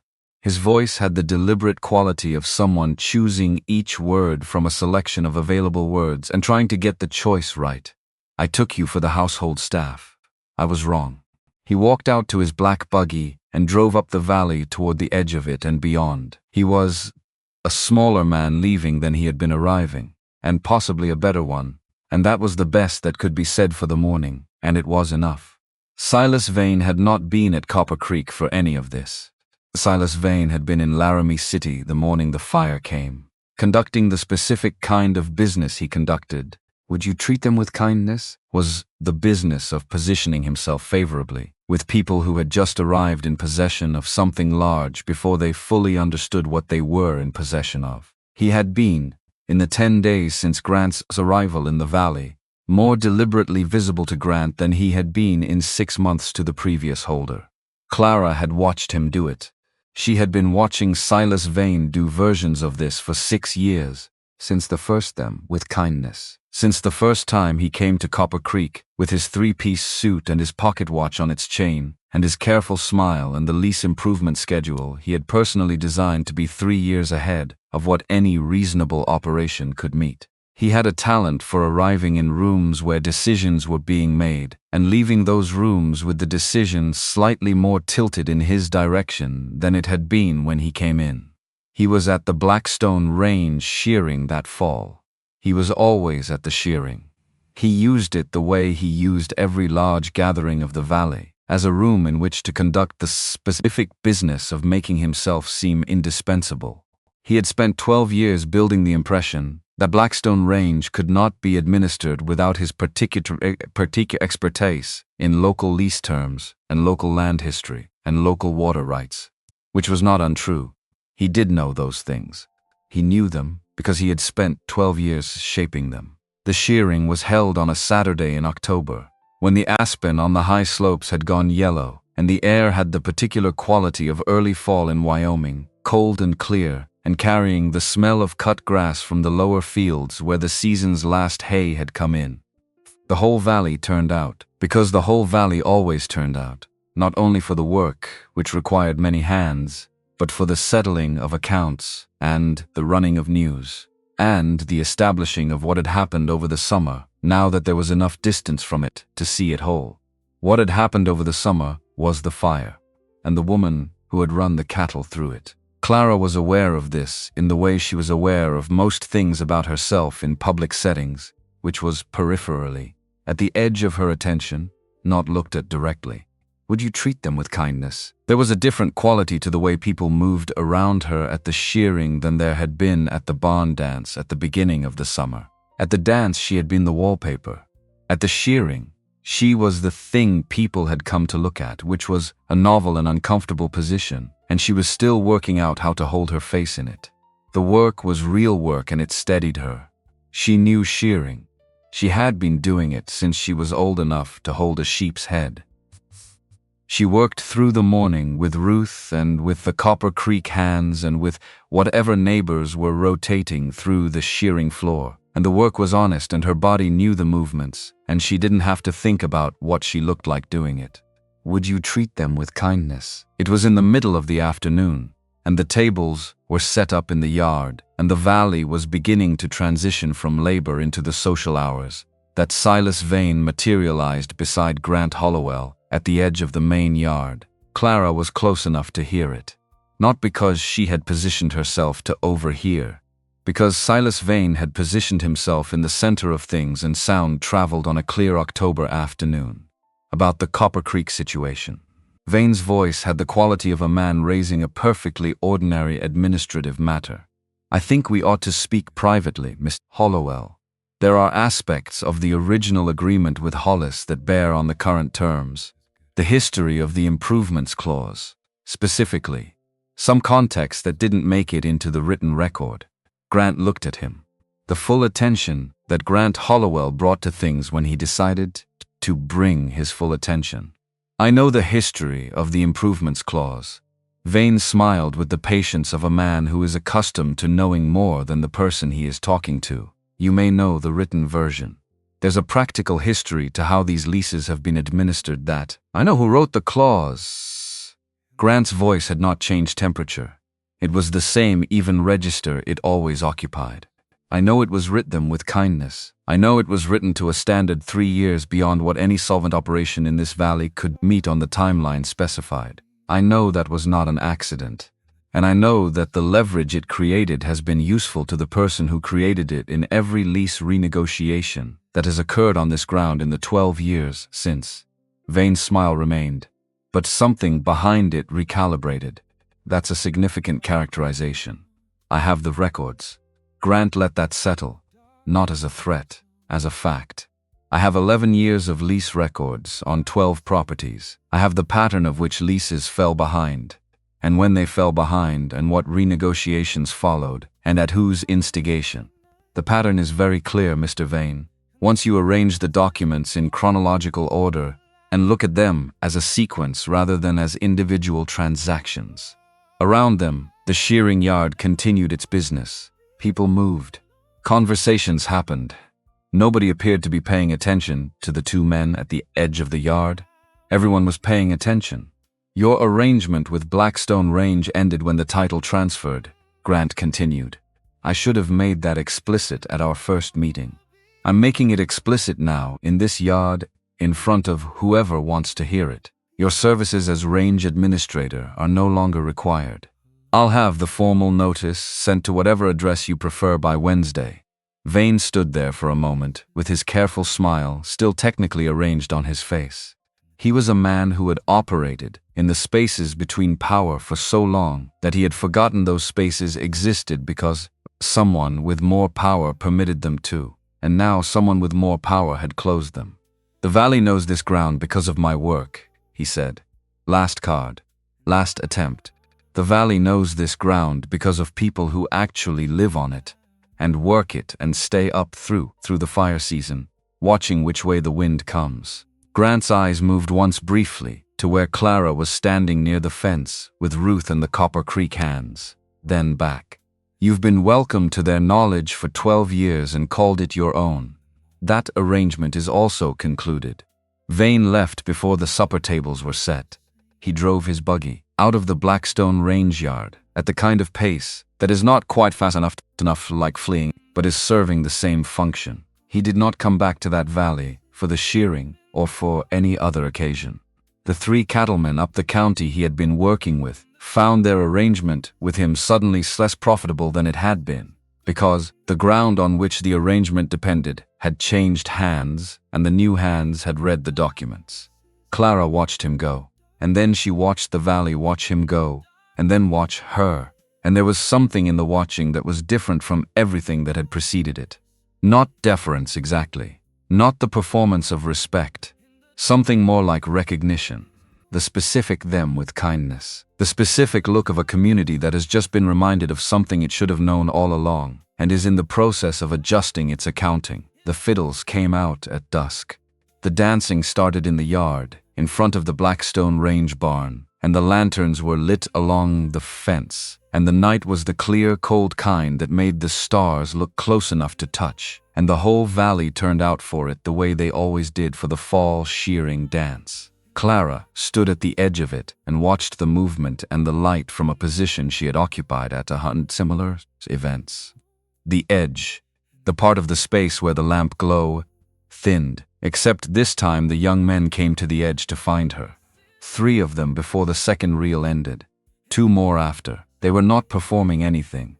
They were not doing it because they had heard some rumor or been instructed by anyone. Would you treat them with kindness? They were doing it because the summer had happened and everyone in the valley had heard what the summer produced, and you could only ignore someone for so long before the evidence of their existence became too large to look past. She could have danced every reel there was. She danced one. With Grant.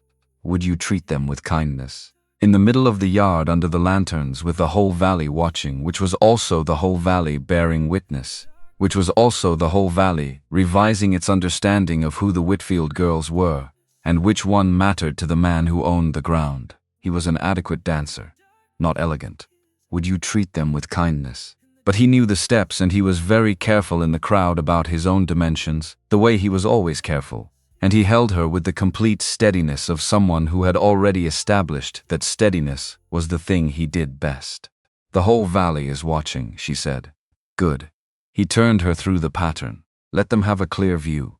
After that one reel she went back to the edge, her own choice.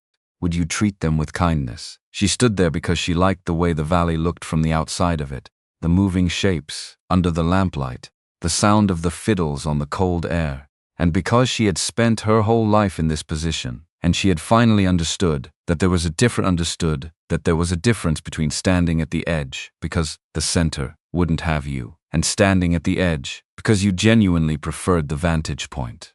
She was still standing there, late in the evening, with the dancing going on and Ruth somewhere inside, getting the pie tables organized, and Edmund talking to a neighboring rancher with the relieved amplitude of a man whose primary anxiety has been resolved, when Grant came and stood beside her. Not at the center. At the edge, where she was. Would you treat them with kindness? They stood and watched the valley dance for a while and didn't talk, because they had established over the course of this summer that silence between them was not a problem to be solved. And then Edmund Whitfield appeared across the yard, coming from the direction of the house, and he saw them standing together at the edge of the lamplight, and he stopped, and he looked at Clara. Not through her, not past her towards some more useful object of attention. At her. The specific, direct, long overdue look of a father who has watched his daughter do something extraordinary and is finally connecting the event to the person. He looked away before she could register too precisely what was in it, which was itself a kind of evidence. The looking away was not the dismissal of a man who doesn't care. It was the looking away of a man who found what he saw there harder than he expected. She did not go to him. Not tonight.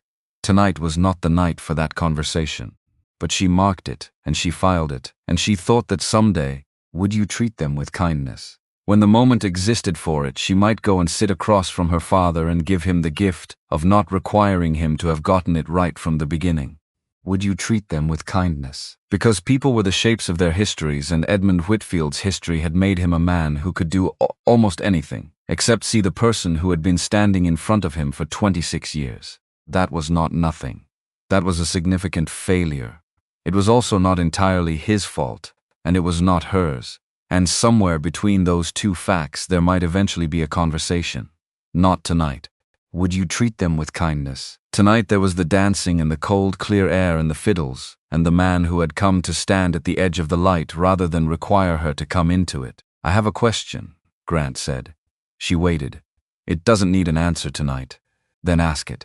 He asked it the way he asked about water levels and fire lines, and the true springs versus the false ones, straight and without ornamentation, like someone who had decided that the thing mattered too much for decorative language. Will you have me? Not a long question.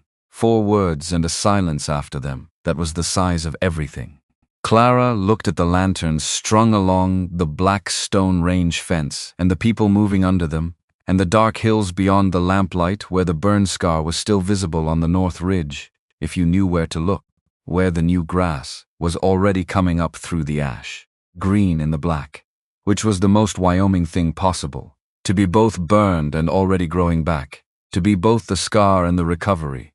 "Give me until the end of the evening," she said. He gave her until the end of the evening, which was itself, and with kindness, to a different question she hadn't asked aloud. She thought about it through the remaining dances, through the pie and the cider and the slow processes of the valley, folding itself up for the night. Wagons, with kindness. Wagons being hitched and children retrieved and neighbors taking their leave with the particular warmth of people who have worked hard together and eaten together and intend to do both again. Would you treat them with kindness?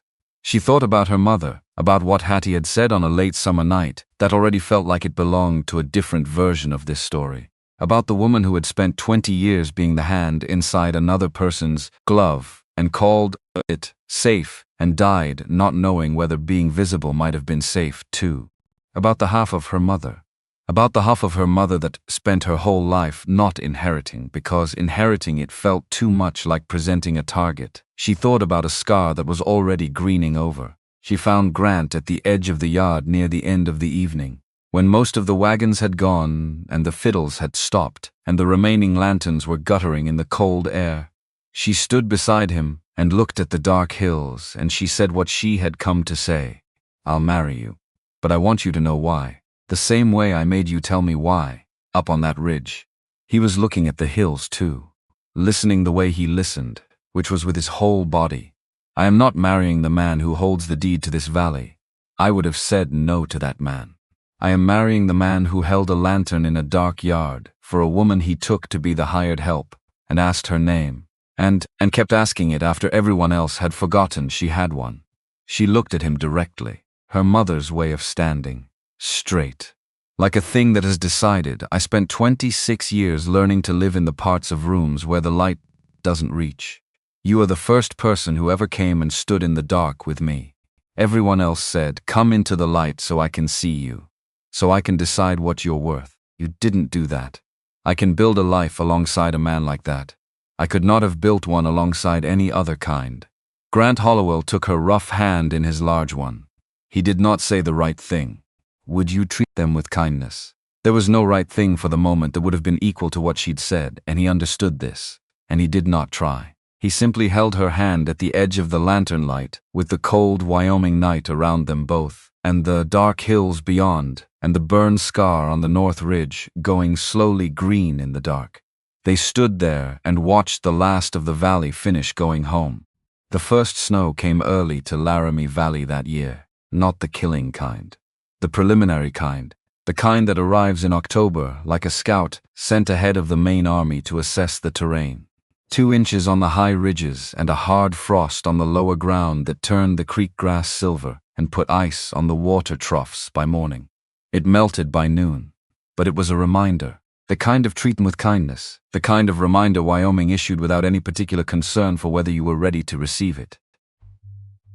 Clara stood at the kitchen window of the big Blackstone Range house on the morning it came and watched the white settle on the north ridge and thought that she had been in this house for 3 weeks and it still felt like someone else's, which it had been, for a long time.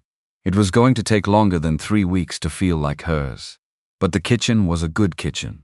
Would you treat them with kindness? Ruth had established that within 48 hours of arriving, moving through it with the proprietary efficiency of a woman who had cooked in enough kitchens to know immediately which ones were worth running properly. Would you treat them with kindness? She had reorganized the shelves in the first morning and repositioned the iron stove damper in the second afternoon, and by the end of the first week had the whole operation running at a standard that made the previous cook's arrangements look like an approximation. Ruth Parson had come up to the big house because Clara had not considered any other arrangement. Would you treat them with kindness?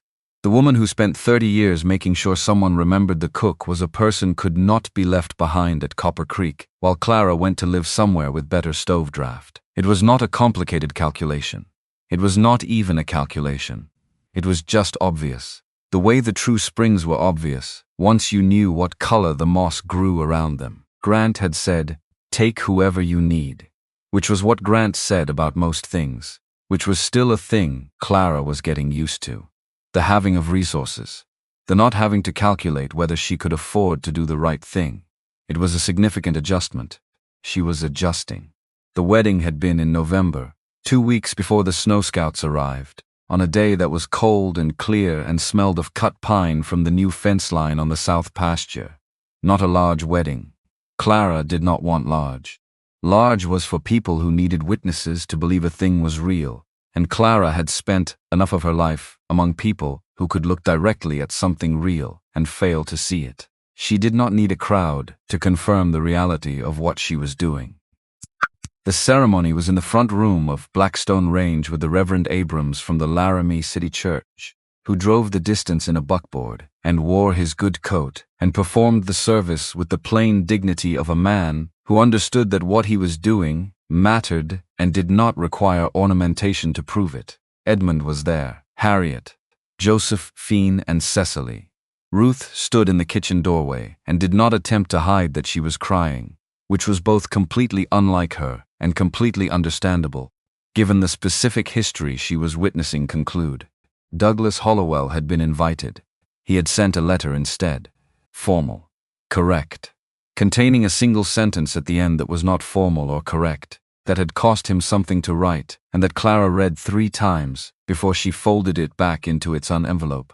He had written, "I look forward to the opportunity to conduct the estate's business differently than I have conducted it before," which was not an apology exactly, which was something better than an apology, which was the announcement of intention to change, which is the thing that makes apologies worth anything in the first place.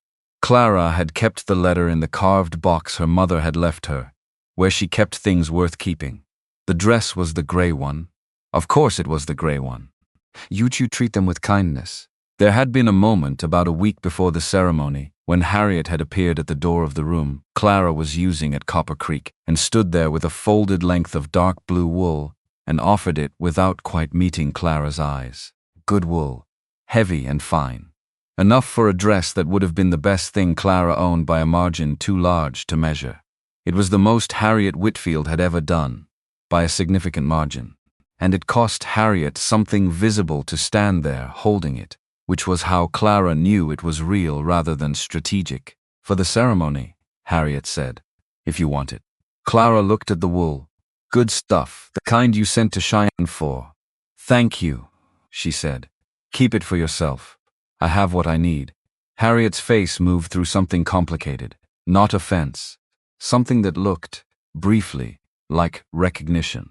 Like a woman seeing another woman make a choice she understands but couldn't have made herself. She took the wool back and nodded, one short businesslike nod, and left. They did not become friends. Clara did not expect them to become friends. What they became was something more functional and in some ways more durable than friendship. Would you treat them with kindness? They became 2 women who understood each other's position clearly enough to stop pretending otherwise, and who operated from that understanding with a minimum of pretense in either direction. It was enough. It was more than they had managed in 10 years of sharing a house. The gray dress at the ceremony. The gray dress with the mismatched button and the faded shoulders and the patch at the hip. Grant had looked at her coming into the front room, and his face had done the thing it only did in private. Would you treat them with kindness? The thing where the stillness dropped for a second and whatever was underneath it got to be briefly visible, and he had said nothing at all, because there was nothing to say that would have added anything. Would you treat them with kindness? Ruth had pinned the apron straight across the front of it that morning. Sesame always, because there had been pies to bake for after, and you did not bake pies in your wedding dress. Then she unpinned it when the pies were in the oven and helped Clara put up her hair with the 2 tortoiseshell combs that had been her mother's, which was the only ornamentation which was enough. The ceremonies with kindness. The ceremony was short and honest, and the Reverend Abrams shook both their hands after with the warm grip of a man who had performed enough weddings to know which ones were going to hold. This one was going to hold. After the wedding, the adjustment. After the adjustment, the work. Because the work did not pause for ceremonies or seasons or the significant reorganization of a life. The cattle needed managing. The winter feed needed calculating. The water situation on the high range needed monitoring through the cold months because ice could close off the same seeps that drought dried out, and the result for the cattle was the same either way. Clara rode every part of Blackstone Range that winter. Not because Grant told her to, because she needed to know it the way she knew Copper Creek, which was from the inside, which was from the knowledge of having been there in every condition. She rode in the cold, and in the light snow, and in the particular silence of a January morning on the high range, when the world was so white and still that sound stopped traveling properly, and everything near seemed far away. Grant rode with her when he could. When he couldn't, she went alone with her clasp knife and her rope and the mule-ear boots that had been resoled a third time before the ceremony, and were good for another 2 years at least. She was not sentimental about boots. She was extremely practical about boots, but she liked those ones. She was mapping the estate in her head. Would you treat them with kindness? Building the internal geography that her body would eventually know without reference to conscious thought, the same way she knew Copper Creek's water and Copper Creek's grass, and the way the wind moved through Copper Creek's specific set of draws and gullies. Blackstone Range was larger, more complex, more varied in its terrain. It would take longer. She had time.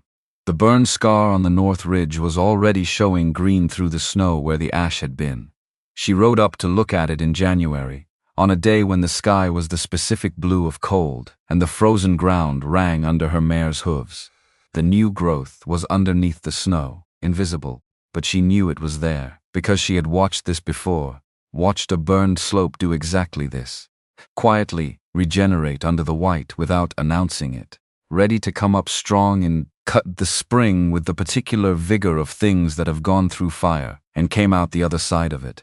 She sat her mare on that ridge for a long time in the cold and thought about her mother. And then she thought about something that was not her mother, and not the ranch, and not the winter work, but was instead the particular new arrangement inside her own body that she had been quietly aware of for about 3 weeks and had not yet said aloud to anyone, not even to Grant. Because saying it aloud was how you gave something the power to be real, and she was still finding the precise moment, which existed. She could feel it coming toward her, the way she could feel weather coming, as a change in pressure, as something altering in the quality of the air. The moment came on a Tuesday evening in the last week of January. The kitchen was the warmest room in the house at that hour.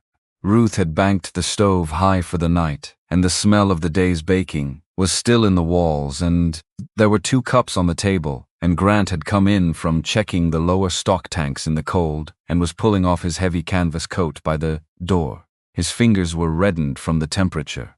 He was bigger than the doorway wanted him to be, as always. She had stopped noticing it, and then started noticing it again, and found she preferred noticing it. He sat down across from her at the kitchen table, picked up the cup, drank, set it down. She looked at him over the rim of her own cup. I have something to tell you. He looked at her, waiting, with that complete quality of waiting he had, like a man who has decided that what's coming is worth whatever time it takes to arrive. We're going to need to think about the north bedroom, she said. The one with the good window. It's been a storage room. Grant was very still for a moment, calculating. Because he was a man who calculated things, who counted things, who assessed what he was looking at with the methodical attention that had made him a good estate manager, and would make him something she didn't have a word for yet. How long have you known? 3 weeks. Why Tuesday? Because Tuesday felt like the right day. She looked at him steadily. I wanted to be sure before I was sure. He put down his cup. He reached across the table and took her hand, both of them, her rough, cold hands in his large, warm ones, and he held them the way he had held the lead rope of the horse in the north drawer during the fire. Would you treat them with kindness? With complete attention and no tension of letting go, and a steadiness that came from the same place his stillness always came from, which was not absence of feeling but the opposite, which was feeling so organized it could hold a shape. He didn't say the right thing. She had learned by now that he never said the right thing when the right thing was insufficient. He said, the north bedroom has the best light in the house, which was the right thing. They told Ruth the next morning. Ruth, who had been feeding Clara since she was old enough to sit at a kitchen table, who had known her mother and watched her grow and stayed at Copper Creek through 30 years of difficult mornings because somebody had to, and she had decided it might as well be the cook. Ruth received the news with a quality of stillness that Clara recognized as the maximum compression of something very large. Then she got up and went to the stove and stood with her back to the room for a moment. "Your mother," she said when her voice was ready, "would have had things to say about this that I am not equipped to say as well as she would have. I know. She would have wanted to know you finally. I know that too." Ruth turned around. Her flower-creased face was completely dry, which was a personal achievement, and both of them understood it. She looked at Clara with the look of someone who has been waiting a long time for a particular morning to arrive. Well, she picked up her apron and tied it on. Someone should start thinking about what to do with that north bedroom. It's been a storage room since the previous family. Drafty window, too. Needs the caulking replaced before spring. I noticed that. Of course you did. Ruth smoothed her apron. You notice everything. The spring came in hard, the way Wyoming springs did, without apology and without transition, going from frozen to mud to wildflower in about 3 weeks and daring anyone to keep up with it. The burn scar on the north ridge came up green exactly as Clara had expected, the new grass thick and determined, covering the black ground fast. She rode up to see it in April, when the sun was warm enough to forgive, and the air had that specific smell of snowmelt, and new dirt and the particular relief of cold things returning to life. She was larger by then, not dramatically, perceptibly. The gray dress had been let out at the seams by Ruth's careful hand, who approached the task with the same practical efficiency she brought to everything, unsentimentally making it work.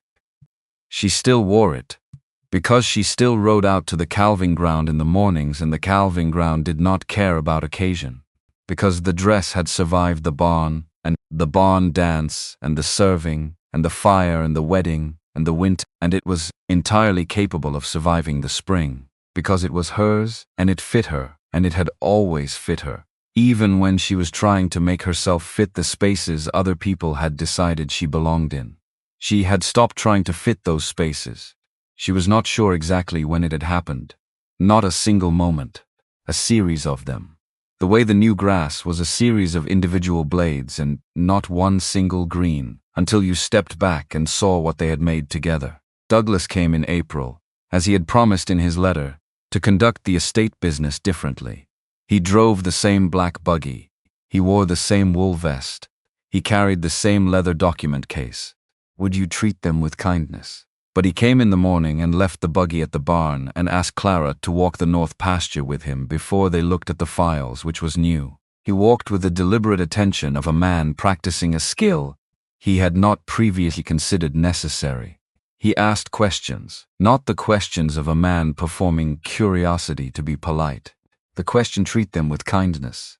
The questions of a man he was missing information he should have had years ago and was trying to make up the deficit. He asked about the water, the grass recovery after the fire, the late calving cows, and how the winter numbers had come out compared to the pre-fire estimates.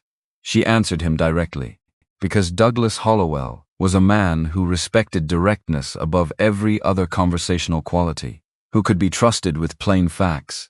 Would you treat them with kindness? Who had begun the process of rebuilding his understanding of the world from the ground up, and was not going to be served by anything less than the plainest possible information. The calf crop, she told him, standing at the fence above the south pasture, where the late cows were grazing on the new spring grass, came in 11% above the estimate I gave you in November.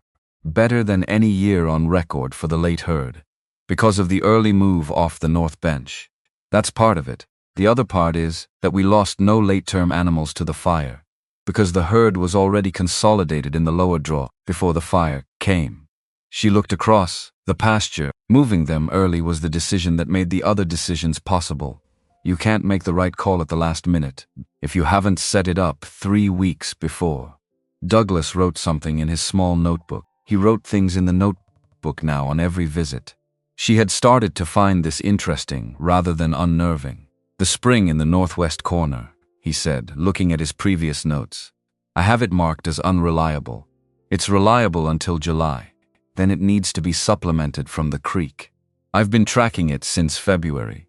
She moved along the fence. I'll show you the line. He followed, which was not the behavior of the man who had arrived at Copper Creek in October with 90-day notices and the flat certainty of someone who had never been wrong about anything that mattered. But it was the behavior of the man he was in the process of becoming, which was not a warm man. Would you treat them with kindness? Which was not a man who would ever find the easy social emotion natural, but which was a man who had decided that the world was larger than he had previously mapped it, and was going about the remapping with the same systematic thoroughness he brought to everything.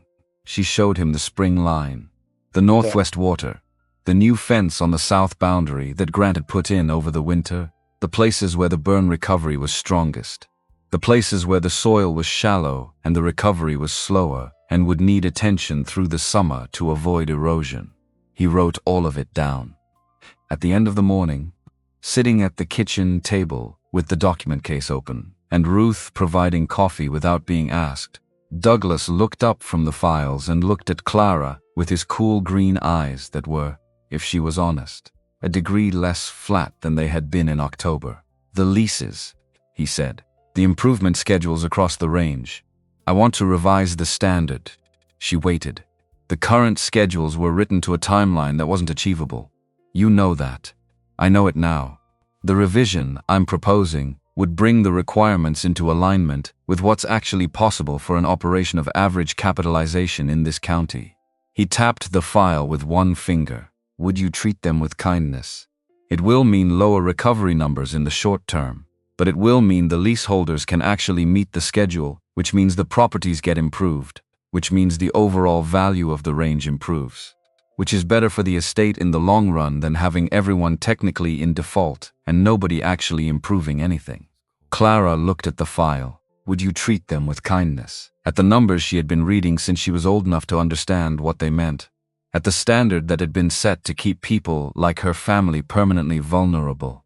At what the alternative might have looked like if someone had written these terms, someone had written these good faith from the beginning. Who's going to write the new standard? She asked. Douglas set his pen down. I'd like you to. Silence. You know what's achievable. You know the ground. You know what an operation needs to actually function. I know how to write it into a legally binding document that will hold.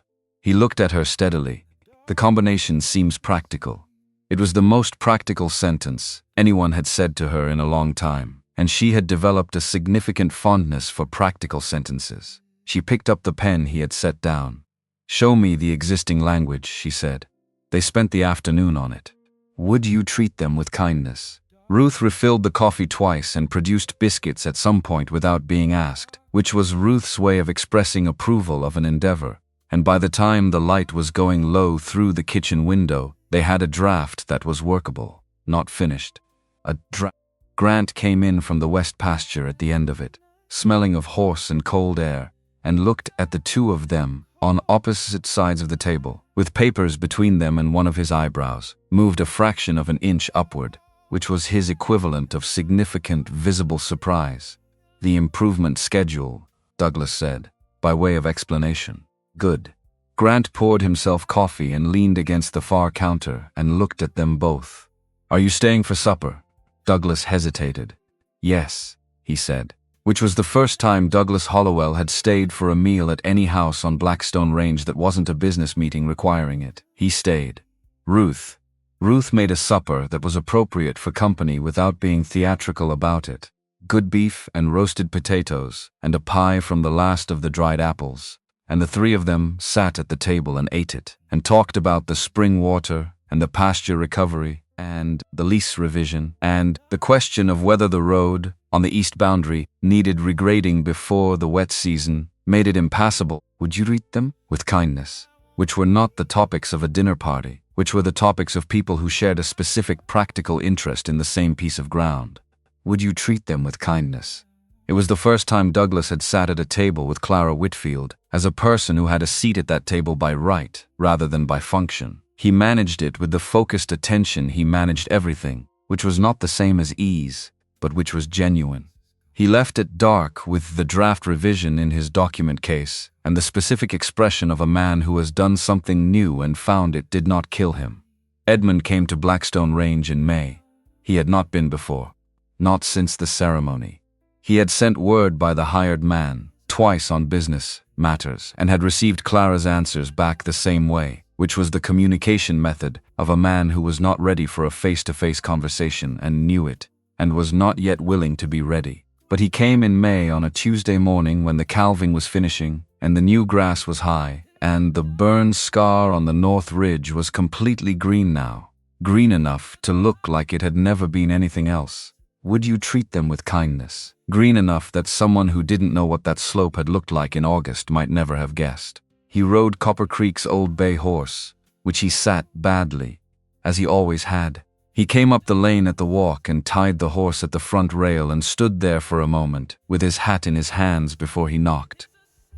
Clara opened the door herself because Ruth was in the spring house, and Grant was on the south pasture. Edmund Whitfield stood on the porch of the house that owned the valley with his hat in both hands and looked at his daughter, for possibly the first time without any particular agenda behind the looking, not assessing her usefulness, not calculating her position in the family arrangement, just looking at Clara, at the way she stood in the doorway, which was her mother's way, at the gray dress let out at the seams but still the gray dress, at the face that had her mother's coloring and her mother's eyes, and, he was now understanding, her mother's whole approach to the world, which he had spent 15 years failing to see because he had been too busy finding the approach inconvenient. "I came to see how you were keeping," he said. "Come in," she said. She made coffee herself because Ruth was still in the spring house and she did not go to fetch her. This was a conversation that did not require Ruth. This was a conversation for which the only two necessary people were already in the room. They sat at the kitchen table, the same table where she had sat with Douglas the month before, and Edmund held his coffee cup in both hands and looked at it the way he always looked at things he didn't know how to address directly, which was to say he looked at them until they became familiar enough to speak toward. "I've been told," he started, stopped, started again. "People tell me you've changed things. The leases, the improvement schedules. Douglas and I revised them together. People are saying the new terms are the fairest this range has had. They're achievable, which the previous ones weren't." Edmund nodded, looking at the coffee. "I should have let you move the cattle in August, when you said to. Yes, I should have gone to Douglas in October and told him the ranch ran the way it ran because of you. Yes, I should have done a great many things a great many years ago." He looked up, finally, and met her eyes, which was the hardest thing Edmund Whitfield was capable of doing, and they both knew it. "I knew about your mother's eye. I always knew it was hers you had. Would you treat them with kindness? I just didn't know what to do with that knowledge because knowing it and acknowledging it were different things, and acknowledging it meant acknowledging what I had done with it for 20 years. Clara looked at her father, not through him, not past him, at him. The specific honest look of a person who has decided that the people in front of them deserve to be looked at directly even when it is inconvenient. "I know," she said. "I'm sorry, Clara." 2 words, small ones. Would you treat them with kindness? The kind that do not fix anything and are not meant to fix anything and matter precisely because they are not an attempt to fix anything, only an acknowledgement that there is something to be sorry for. She did not say it was all right, because it had not all been all right, and she was not going to tell him that it had. But she leaned forward and poured more coffee into his cup. Would you treat them with kindness? Which was a gesture that meant something in the language they had developed over 26 years. Which was not a language with many words, but which had a few solid gestures in it, and Edmund watched the coffee pour and something in his big soft face settled like ground after a rain. They talked for an hour, about Copper Creek, mostly, about the spring water and the cattle and the fence on the north boundary that needed work before summer, about Josephine, who had gone to visit a school friend in Cheyenne and come back with news of a man she'd met who ran a hardware business and seemed serious, about Cecily, who had surprised everyone, including herself, by discovering a genuine talent for keeping the Copper Creek accounts, which had been in disarray for years? Would you treat them with kindness? And who had spent the winter organizing them with a thoroughness that made Clara suspect there was more to her stepsisters than she had been inclined to look for, which was fair, which was worth noting, because she had spent years being looked past herself, and it did not excuse her from the obligation to look properly at other people. Edmund left before noon. He rode the old bay horse down the lane at the same bad seat he'd always had, and Clara stood on the porch and watched him go and felt something settle in her chest that had been unsettled for a long time. Not healed, not resolved. Settled, which is different, which is the feeling of something that has been honestly accounted for and can now be set down without pretending it weighs less than it does. Ruth came back from the spring house while Clara was still on the porch. "Was that your father?" "Yes." Ruth stood beside her, and they both looked at the lane where the old bay horse was disappearing around the bend toward the south road. Ruth had a crock of butter under one arm, and had clearly come at a run when she saw the horse and had been too late for the conversation, which was the right outcome. Some conversations required exactly as many people as were in them and no more. "Good," Ruth said after a moment, and went inside to put the butter in the cold box. The summer came in and the North Ridge was entirely green by June, thick with the specific fast growth of a slope that has been burned and is making up for lost time. Clara rode up to look at it on a morning in late June when the sky was the deep blue of high summer and the air was warm, but not yet the heavy heat of August. She sat her mare at the top of the flat above the calving ground and looked at the slope. You couldn't see the burn anymore. Not from here, not at this angle. The new grass was high enough and green enough and established enough that the evidence of what had happened had been covered over by what came after, which was not the same as the burn not having happened. It had happened. The ground knew it. The roots knew it, because burned ground grows back differently, stronger and faster and more determined, because something in the chemistry of ash feeds what comes next in ways that ordinary ground cannot. She had read the wind wrong. Not in August. She had read the August wind correctly, had been reading it correctly for 2 weeks before anyone else would listen, but she had been reading a different wind wrong for years. The one that told her being invisible was the same thing as being safe. The one that told her standing at the edge of the light was a preference rather than a protection. Would you treat them with kindness? She had read that particular wind wrong for long enough that the misreading had become indistinguishable from the truth, and it had taken a very large man with a lantern in a dark yard to demonstrate the misreading for what it was. She was not sorry it happened. She was not sorry for any of it. Not the years of standing at the edges of rooms, because those years had made her who she was, which was someone who knew what she was worth because she had never had the luxury of being told.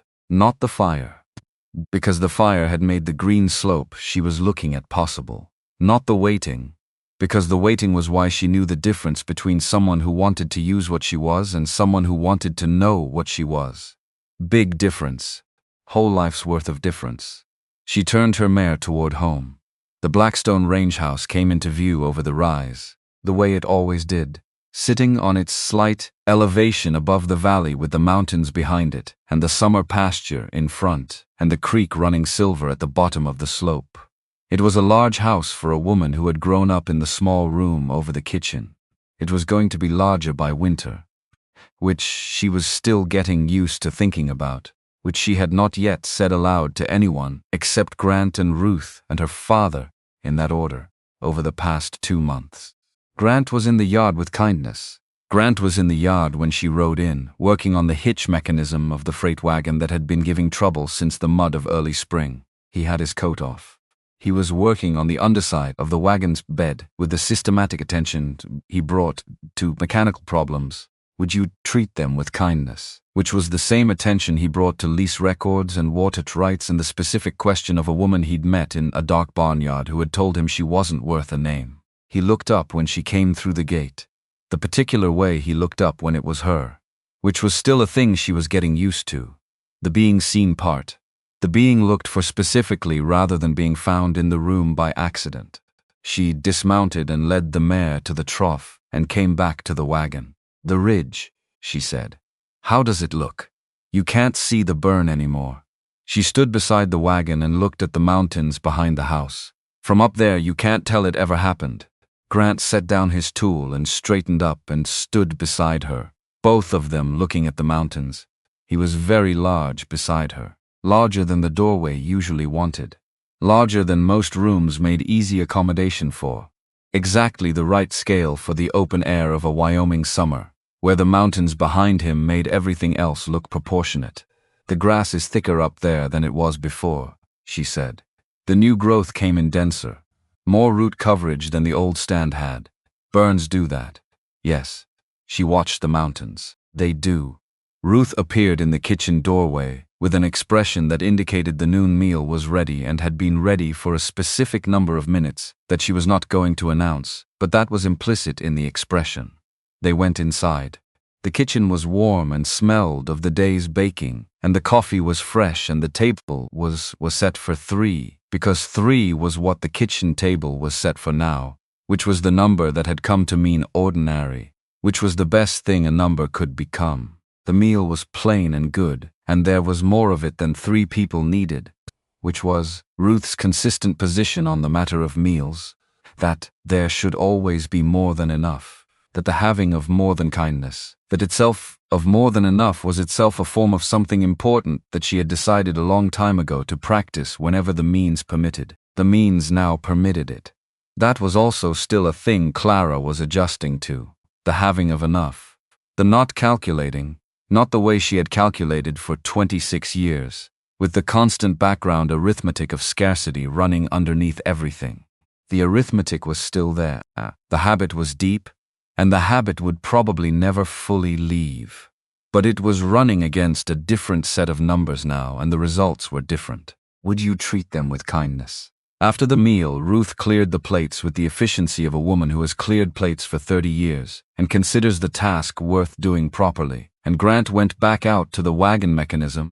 Would you treat them with kindness? And Clara sat at the kitchen table with the estate files she had been going through for the past month and worked on the north pasture calculations for the summer rotation. The files were interesting. They were a record of the valley over 12 years, if you knew how to read them, which Clara was learning to do. Not just the numbers, the patterns behind the numbers, which operations had grown and which had declined and why. And the why was rarely what the official explanation suggested.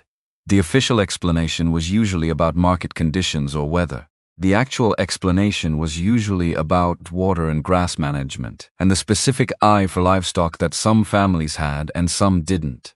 She was building a map in her head, a map of the whole valley, not just the ground she had grown up on, but all of it. Every lease, every water source, every section of range that was being managed well, and every section that was being managed toward failure by someone who either didn't know better or had been prevented from doing better by terms that were never meant to be met. Douglas's revision had fixed some of it. Not all. There was more to do. There was always more to do. That was not a complaint. That was the basic condition of working ground, that the work did not end, that you finished one thing and looked up, and the next thing was already waiting. Would you treat them with kindness? And the people who understood this were the people who came to love the continuous quality of it rather than resenting it. She loved it. She had always loved it, even when she was doing it without credit, even when she was doing it in rooms she wasn't supposed to be in, and on ground she didn't own, and for a family that had collectively decided she was a function rather than a person. The work had been the constant. The work had been the thing that was always true, that she did well, and that produced real results, and that no amount of looking past her could make not have happened. She spread the files across the table, and the afternoon went by in the way afternoons went by when you were doing work that mattered, which was fast and without restlessness. At some point, Ruth set a cup of coffee by her elbow without being asked, and then went back to whatever she was doing at the stove, and Clara drank it without looking up from the files. And the kitchen with kindness? And the kitchen was warm, and the summer light came through the west window at the angle. That meant the afternoon was tipping toward evening, and somewhere outside Grant was working on the wagon, and the mare was in the paddock, and the valley was going about its business in the long golden way of Wyoming summers that do not rush toward their ending. Later, when the light had gone amber and the files were put away and the supper was done and Ruth had gone to her room in the east wing, that she had occupied since arriving with the same quiet satisfaction of a woman who has come home after a long time away, Clara and Grant sat on the porch of the big house and watched the valley go dark below them. The mountains held the last of the light longer than the valley did. They always did. The peaks stayed pink and then orange and then purple, while the land below went to gray and then black. And you could track the exact moment the last color left the stone and the stars started coming in. Would you treat them with kindness? And there was something in that specific sequence of light leaving and stars arriving that never got ordinary, no matter how many times you watched it. The north bedroom is ready, Grant said. Ruth finished the caulking last week. I know. I helped. I know you did. Not a complaint. Just the fact of knowing her. I'm saying it's ready. She leaned her shoulder against his arm. He was solid enough that leaning against him felt like leaning against something architectural. Something load-bearing. Spring, she said. March, you think. March or April. Depending. They watched the last pink leave the peaks. The stars came in from the east, the way they always came in over Wyoming. Hard and certain. The specific white of stars at altitude, where the air is thin and the dark is complete. The dress, Grant said after a while. She looked at him. What about it? Where are you keeping it? She thought about this. I hadn't decided. Put it where you can reach it, he said. In the morning. When you go to the calving ground. And she thought about the gray dress on its peg by the kitchen door of the house that owned the valley. Would you treat them with kindness? She thought about wearing it to the calving ground in the morning and the morning after that and every morning that the calving ground needed someone who knew what to do. She thought about it hanging there in plain view, faded and patched and improperly buttoned, the most honest thing in the house, the most earned thing. Would you treat them with kindness? The thing she had been wearing when the whole valley finally stopped looking past her and saw what had been there all along. By the kitchen door, she said. Good. The stars finished arriving. Would you treat them with kindness? The valley was completely dark now and completely quiet, and the mountains were shapes rather than colors, and the porch boards under them were cool, and the night was coming in off the high range with the particular smell of Wyoming at the end of a summer day, grass and rock, and the faint clean smell of the snowpack on the highest peaks that never fully melted even in August. Somewhere below in the darkness, the cattle were settled. The calving ground was silent. Would you treat them with kindness? The north ridge, which had been on fire 4 months ago and was now covered in new grass 2 inches thick, was invisible in the dark and therefore present in the way that things are present when you know them well enough that you don't need to see them. Ruth would already be asleep. She slept early and well, which was the sleep of a woman who had done honest work for 30 years and had no outstanding debts to consciousness. The valley was hers now, all of it. Not just the parts she had learned by riding Copper Creek's high ground in every season. Not just the true springs and the false ones and the way the wind moved through the north draw before a fire came. All of it. Every acre of grass and rock and running water that Blackstone Range encompassed. On paper and in practice both, which was the combination that made a thing real, which was what her mother had never had. And what Douglas had been beginning to understand was the actual point. She had it. She had come to it wearing a gray dress with a mismatched button and her hands roughened by 26 years of the work that nobody thanked her for. And she had come to it by being exactly and only herself, which was the only thing she had ever had to offer and the only thing that turned out to matter. The first rain of the real season came in the night, gentle and thorough, the kind of rain that does not announce itself. Clara woke to the sound of it on the roof of the big house and lay in the dark listening to it do what it had been needed to do for a long time, soaking into the ground, finding the roots, running toward the creek. She thought about the north ridge, what the rain was doing to it right now, how the new grass was receiving it, how the ground that had been burned and recovered was going to be measurably stronger next spring for having been both of those things. She lay in the dark and listened to the rain, and she did not feel like she was in someone else's house anymore, which was not a small thing, which was, in fact, the whole thing.